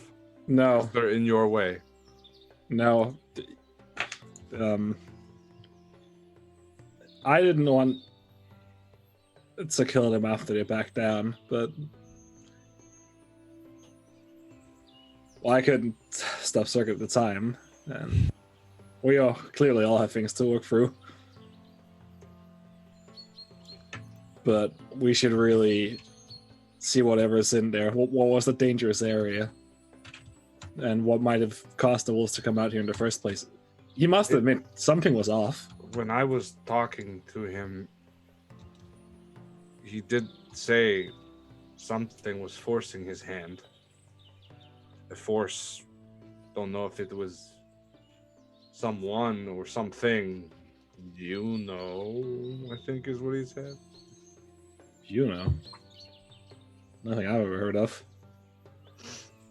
We should still investigate, though. Right? At least put them out of their bed. I mean, we know we're gonna get fucked with by the cops. So we're already screwed in that department. Let's not also get killed by wolves. Or Reduce the whatever's in amount there. of things that can Well, kill if someone us. is tampering with nature again, that it is my duty to make sure that they don't do that anymore. So our goals align, right? Yes, but I don't want any more undue killing unless we need to, Selwyn. Yeah. I'm not saying I disagree. We all deal with sorrows in different ways. What happens if he turns and starts swinging at you, Selwyn? I don't think he will. You don't think he will? He's also right here. You're all together right now, Yeah. unless you're like pulling away from the Yeah. group. Oh, I don't Like, care. I'll stay right in front of him. Yeah. Okay, I'm just making sure because like you're all together right now. Yeah. Yeah, I trust all of you. You're all idiots, but I trust all of you. Sorry, Barkbeard, I don't know if you're an idiot yet, but you touched my stuff, so I'm assuming. Well, it's very fun to mess with you because you're so cute when you get upset. Don't touch my stuff! This the is group of exactly you- what I'm talking about. The group of you head back out once more to the caves, determined to clear this out with what's left of the afternoon. Or we're left in the morning even, it's not even afternoon yet. The group of you head back to that chamber that had been labeled Wanderer's Folly on the map. The somewhat damper little cavern with a pillar in the center and the lichen off to the side, growing in carpets and mats across the ground. What about the hardy hemlock? Hardy? Yes, I do like hardy. That does have a certain ring to it, and it's, a very respectable name, I would say. So as It's you're strong. as you're going back through the cave here, we going back to what we're doing? Barkbeard and Zerg are seeking. Well, are you still sneaking, Selwyn? I would Selwyn. I would sneak. And Arvis is still recalling knowledge, trying to think about what could be going on. I would here. like to also Yes. make maybe talk to Arvis about if we could both try a nature check to see if his lichen is odd or off, weird looking. Okay, go ahead and roll me a perception check there, Barkbeard, as you step up to have a look. 20. With a Oh, at 20, any point while we're walking in here, would I've noticed that two people look pretty injured? you've known that the whole morning. I mean, Arvis was that over I the mean, thing. I've been away with Sir Batsky for the most of the morning. Zerga and Barkbeard are still a bit wounded. I'm fine. All right, big boy. Not the problem. Well, let's get you You- attended. Well, It doesn't look good, Mr. Batsky. Do you want me The- to take a look at it? Perhaps before heading into the cave, you would have sat the two of them down for a brief medicine check. So now you push me, now you want to help me. Get your story straight, huh? I think we all want to help each other. Why am I the Nobody- therapist? Are we on the same team? We're definitely on the same team. I want to believe we are. So let's do it. And Zerg's gonna put an arm out, a tree trunk arm out to shake hands. Okay. My little girly arm. Just Like your whole hand inside Zerg's hand. Okay. Push me again, they push you harder. All good. and that's fine, but a little bit more restraint, perhaps. I will try for you. Oh, This all Okay. happens before we head into the actual cave. Yeah. And Right, give me yeah. your medicine check there, Arbus. All Or right. Barkbeard and Zerg as you tend to them. Are before they you- really beat up or just? they're pretty beat up. Pretty beat up. Shouldn't take All it. right. Really beat up. Like half alive, half dead. That Let's kind of go. beat up. Expert. Oh, nice. 21. Just That'll enough, succeed. right? Alright, I'll- 2d8 plus 10 health to each of them. I would also tend to myself during this. Okay, you can roll me yours. as I well. don't want to ruin the beautiful moments. Off in the 19. corner. HP. Zerg and Barkbeard each getting 19 health back, and Selwyn I am to going to help. herself for 2d8. No, Zerg, you went the wrong way. Oh god. Drop, and the healer in me just panicked. He set his health Oh, to God. 19 instead of 2 plus 19. I was like, So, afterward, with another cantrip onto Barkbeard for light, you'd head back into the cavern. And then you'd see this. And Barkbeard, as you approached and look down at this here, the lichen that you see growing across the carpet does look wholly mundane. It's just a really standard moss that grows fairly thickly in mats like this. It's not dangerous in any way. It's perfectly normal. Additionally, as you peek around the corner here with a 20, you would also see that near the back side of the pillar, there is a cloth sack that looks like it's just been abandoned here and has just been laying in this corner for the gods only know how long.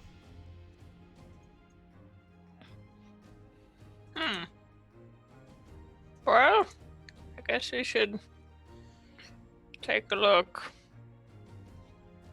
I'm suspicious of this place, though. So I don't know. Was there anything else in that book she said about this Are you place or no? suspicious or has been suspicious? Well, we did hear about the book, right? It said this was the lost wonderland of death and destruction. Yep, that's what it said. Well, I'm suspicious then. Mhm. What did it say exactly, Selwyn? What's that, sorry? The note about this room. Why is Oh. this room so spooky? It's just a danger. I don't know why. Okay, well, I will get a spear and try and move it slightly. What is everyone else doing while Barkbeard's poking at the moss? I'm on gonna the hide ground behind this thing? fucking pillar. I'm scared. Artemis. Ah, man. Looking around for any more traces of evidence of more wolves, perhaps? Maybe if they were hiding somewhere else? Or just any other activity, actually. More specific, not wolf. How about that? And Zerg, what are you doing? Ooh, any other activity? Just kind of meandering. I guess I would say I'm looking actively, but it's more about Yeah. like idly looking. while Idly looking waiting. actively. I dig it. So I get you. I get you. So as you kind of wander around and Barkbeard pulls out a stick to poke at this moss here, it is in fact a sheet of lichen. It does absolutely nothing. You poke some Well, moss. I guess we should leave this room and never come back. Cause The I yellow am... mold packed underneath it, however, Oh. Oh, blasts outward in a visible poof of spores spraying through the air from the whole area as the sheet of it is disturbed, coating Barkbeard and Zerg. And I'm going to need a fortitude save from each of you. 20. Do you see how fast we are with our fortitude saves nowadays? You've been forged in the fire of the centipedes.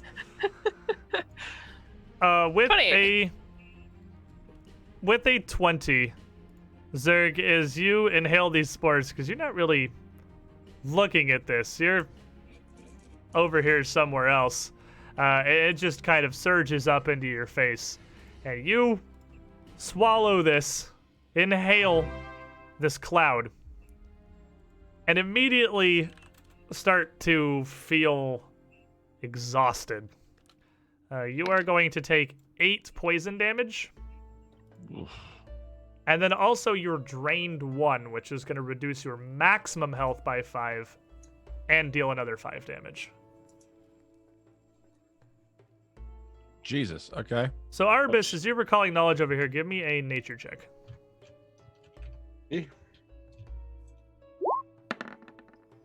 21. But a 21, you definitely will have heard of the dangers of yellow mold, but you don't know anything about it specifically.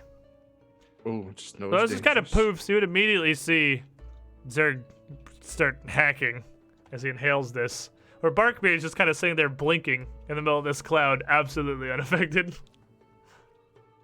Oh. Well, should we go then? That is dangerous. It does Zerg. seem to be rather. Make me another fortitude save.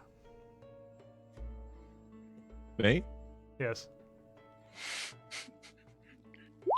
Fucking 15.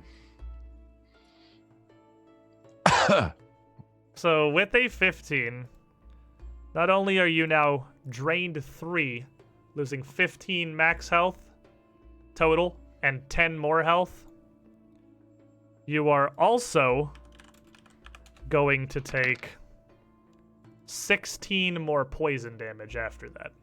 What? In a span of a few seconds, Zerg has almost fallen over just from inhaling this mist. Can I run down here and try and drag him away?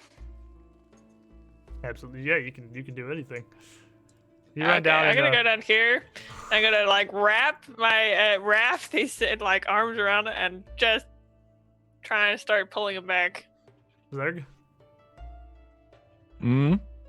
Well, it's just, Can I do anything? I'm coughing Yeah, and no, you can hacking. do whatever. Like you're coughing and this is hurting you, and but you can still I'm like, back act the perfectly fine. Fuck up. Stumbling, coughing, and just backing up. I'm gonna lean against this wall here. Can I do anything to assist my own situation here? You're doubled over, trained in medicine, Flying through right? cat droid. That's true. I am. Then do you have healer's tools? I do not. Well, you could ask for assistance. if help. Okay. Anybody? As soon as I would definitely intervene once he asks for some help. Sure. All right. Arvis pulls out her tools and sets about. Well, he's the mightiest man. I mean, it's not usual. He that didn't want to he's insult like, him by "Help me, assuming he was in help trouble. me." Give me a medicine check as you pull out your kit and try to tend him. You know this yellow mold is deadly, but you don't know much about it. Okay. 25. With a 25, she's gonna give you a +2 on your fortitude save, Zurich, but I need another fortitude save. Breathe, 19. Mr. Batsky. Oh. With a What hero 19, points do you have? he has 1. Oh. With a 19, still coughing, you're going to take 11 more poison damage. Oh.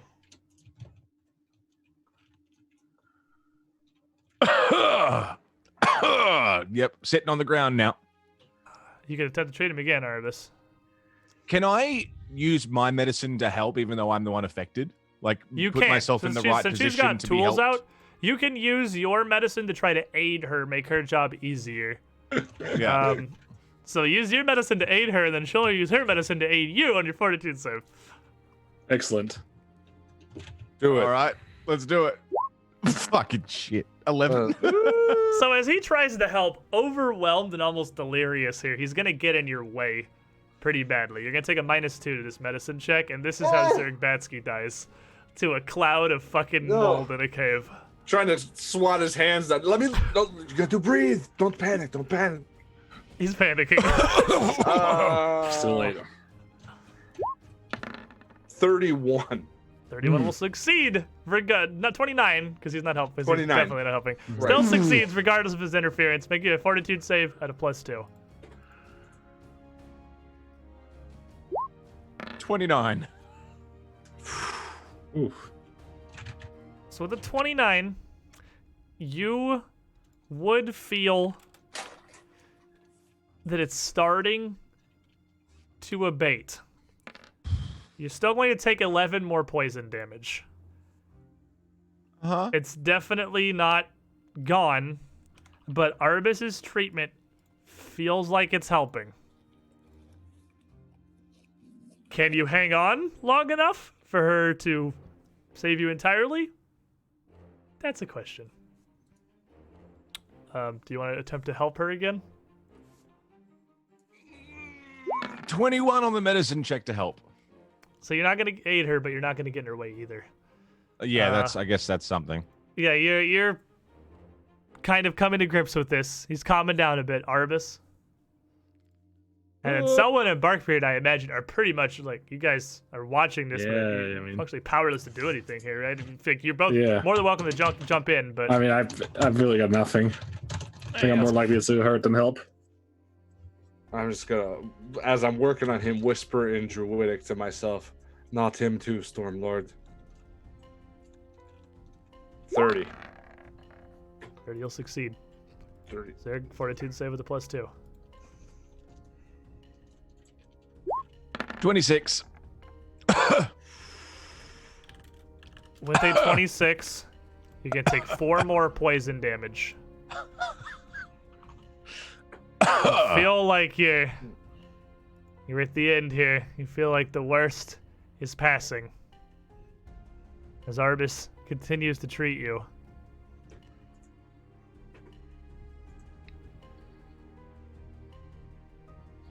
Give me a medicine check. I gotta go again? Oh, man. Unless you want to stop aiding him. I feel like I'm just getting in the way by trying. This is all on Arbis. That's Oh, fine. boy. That's for it.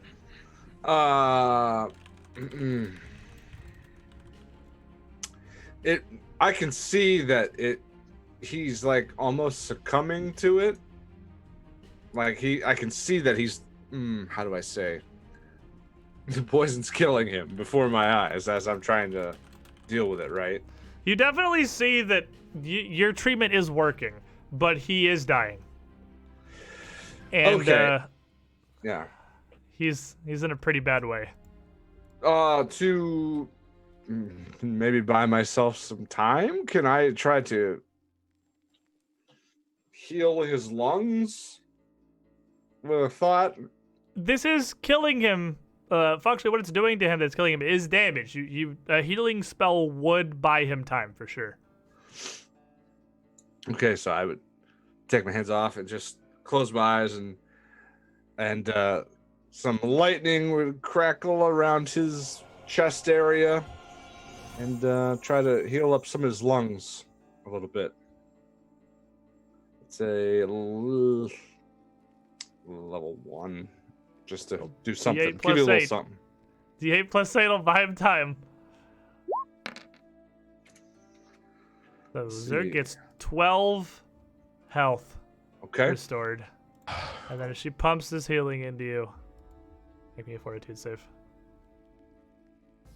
Hang on. Shit's frozen for me. Everything's Was that? And she gave you 12 health. Oh, you got it. Yeah. 12. Okay. And then make me a fortitude save. Okay. 21 on the fortitude. With a 21, with one last final hacking bout of painful coughing, you're going to take 10 more poison damage. But you feel after that as though the infection, this poison, this mold, has run its course. Ugh. Still just on the floor. You are still drained 3. That doesn't come back, and you're still very injured. This is a immune condition. You say I it's guess- drained, and so my max health is now 15 less than most? 15 less, yeah, for right now. Less than most for you. Yeah, you're still probably more than everybody else in the party with drain 3.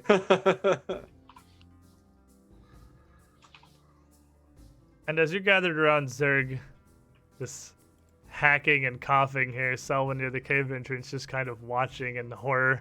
Barkbeard, completely unsure of how to help. You hear a scratching. You hear Oh, no. great commotion of claws on stone. And I don't Sorry. want to.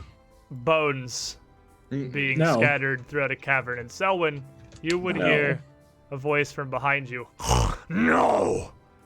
And though it's dark and you can't see much of what's going on there, clearly a fairly massive creature is coming. No. I'm not going back! No! And coming into view here, below you, around the corner, you would see a hulking beast. Oh! Massive, almost bat-like ears and an upturned snout. Razor-sharp teeth lining his maw and yellowed eyes. A humanoid creature of enormous proportions. And on his left shoulder, a visible brand of burnt, scarred flesh. CM. King Akuno is free! I will not return! As he surges towards Selwyn. Oh no. And That's not what I that want. is where we will leave our adventure for today. Oh, You piece of shit. Oh no. Oh, Where- boy. Next, Where's the picture of Ralph saying I'm in danger? I'm in danger. Back turned. By the gods, Lawrence, I fear it. next week, when we return, this monster, whatever it is, No. well, you came to clear out the Cave of Dangers. Here you go. I'm the Here's the danger. dangers. No. This beast looks truly formidable Pissed? and may very well be with the map of the caves, there can't be much more past where the wolves were. It's not a stretch to assume this is the source of their fear and how bloodthirsty and aggressive they were. But in this state, Selwyn, the cave's opening, and Zerg, injured and drained 3 against the wall. It's going to be a fight, for sure. Thank you all for sticking with us through Twitch's apparently being DDoSed is what's happening, I have seen. Oh. wow. Apparently, Twitch is getting direct wrecked in one of the few ways that does not actually make it their fault. But thank you for sticking with us through this. I don't know what kind of issues the stream and the video has had throughout, but I have this all local recorded. That's a thing I've figured out how to do now, that I'm just doing for the Pathfinder streams, which means tomorrow, the version that I upload onto YouTube should have no problems whatsoever. It should be perfectly fine. I should be able to just yeet that up on there and we'll all be happy. Yeah, everything's going to be great. We'll see you all next Monday. You know, hopefully Ara totters in here just in time to contribute. Oh, nice. Franklin That would and be Toe. really nice. And maybe, nobody gets murdered? Question mark. Maybe someone dead. doesn't get murdered? Question mark. Good night, everybody.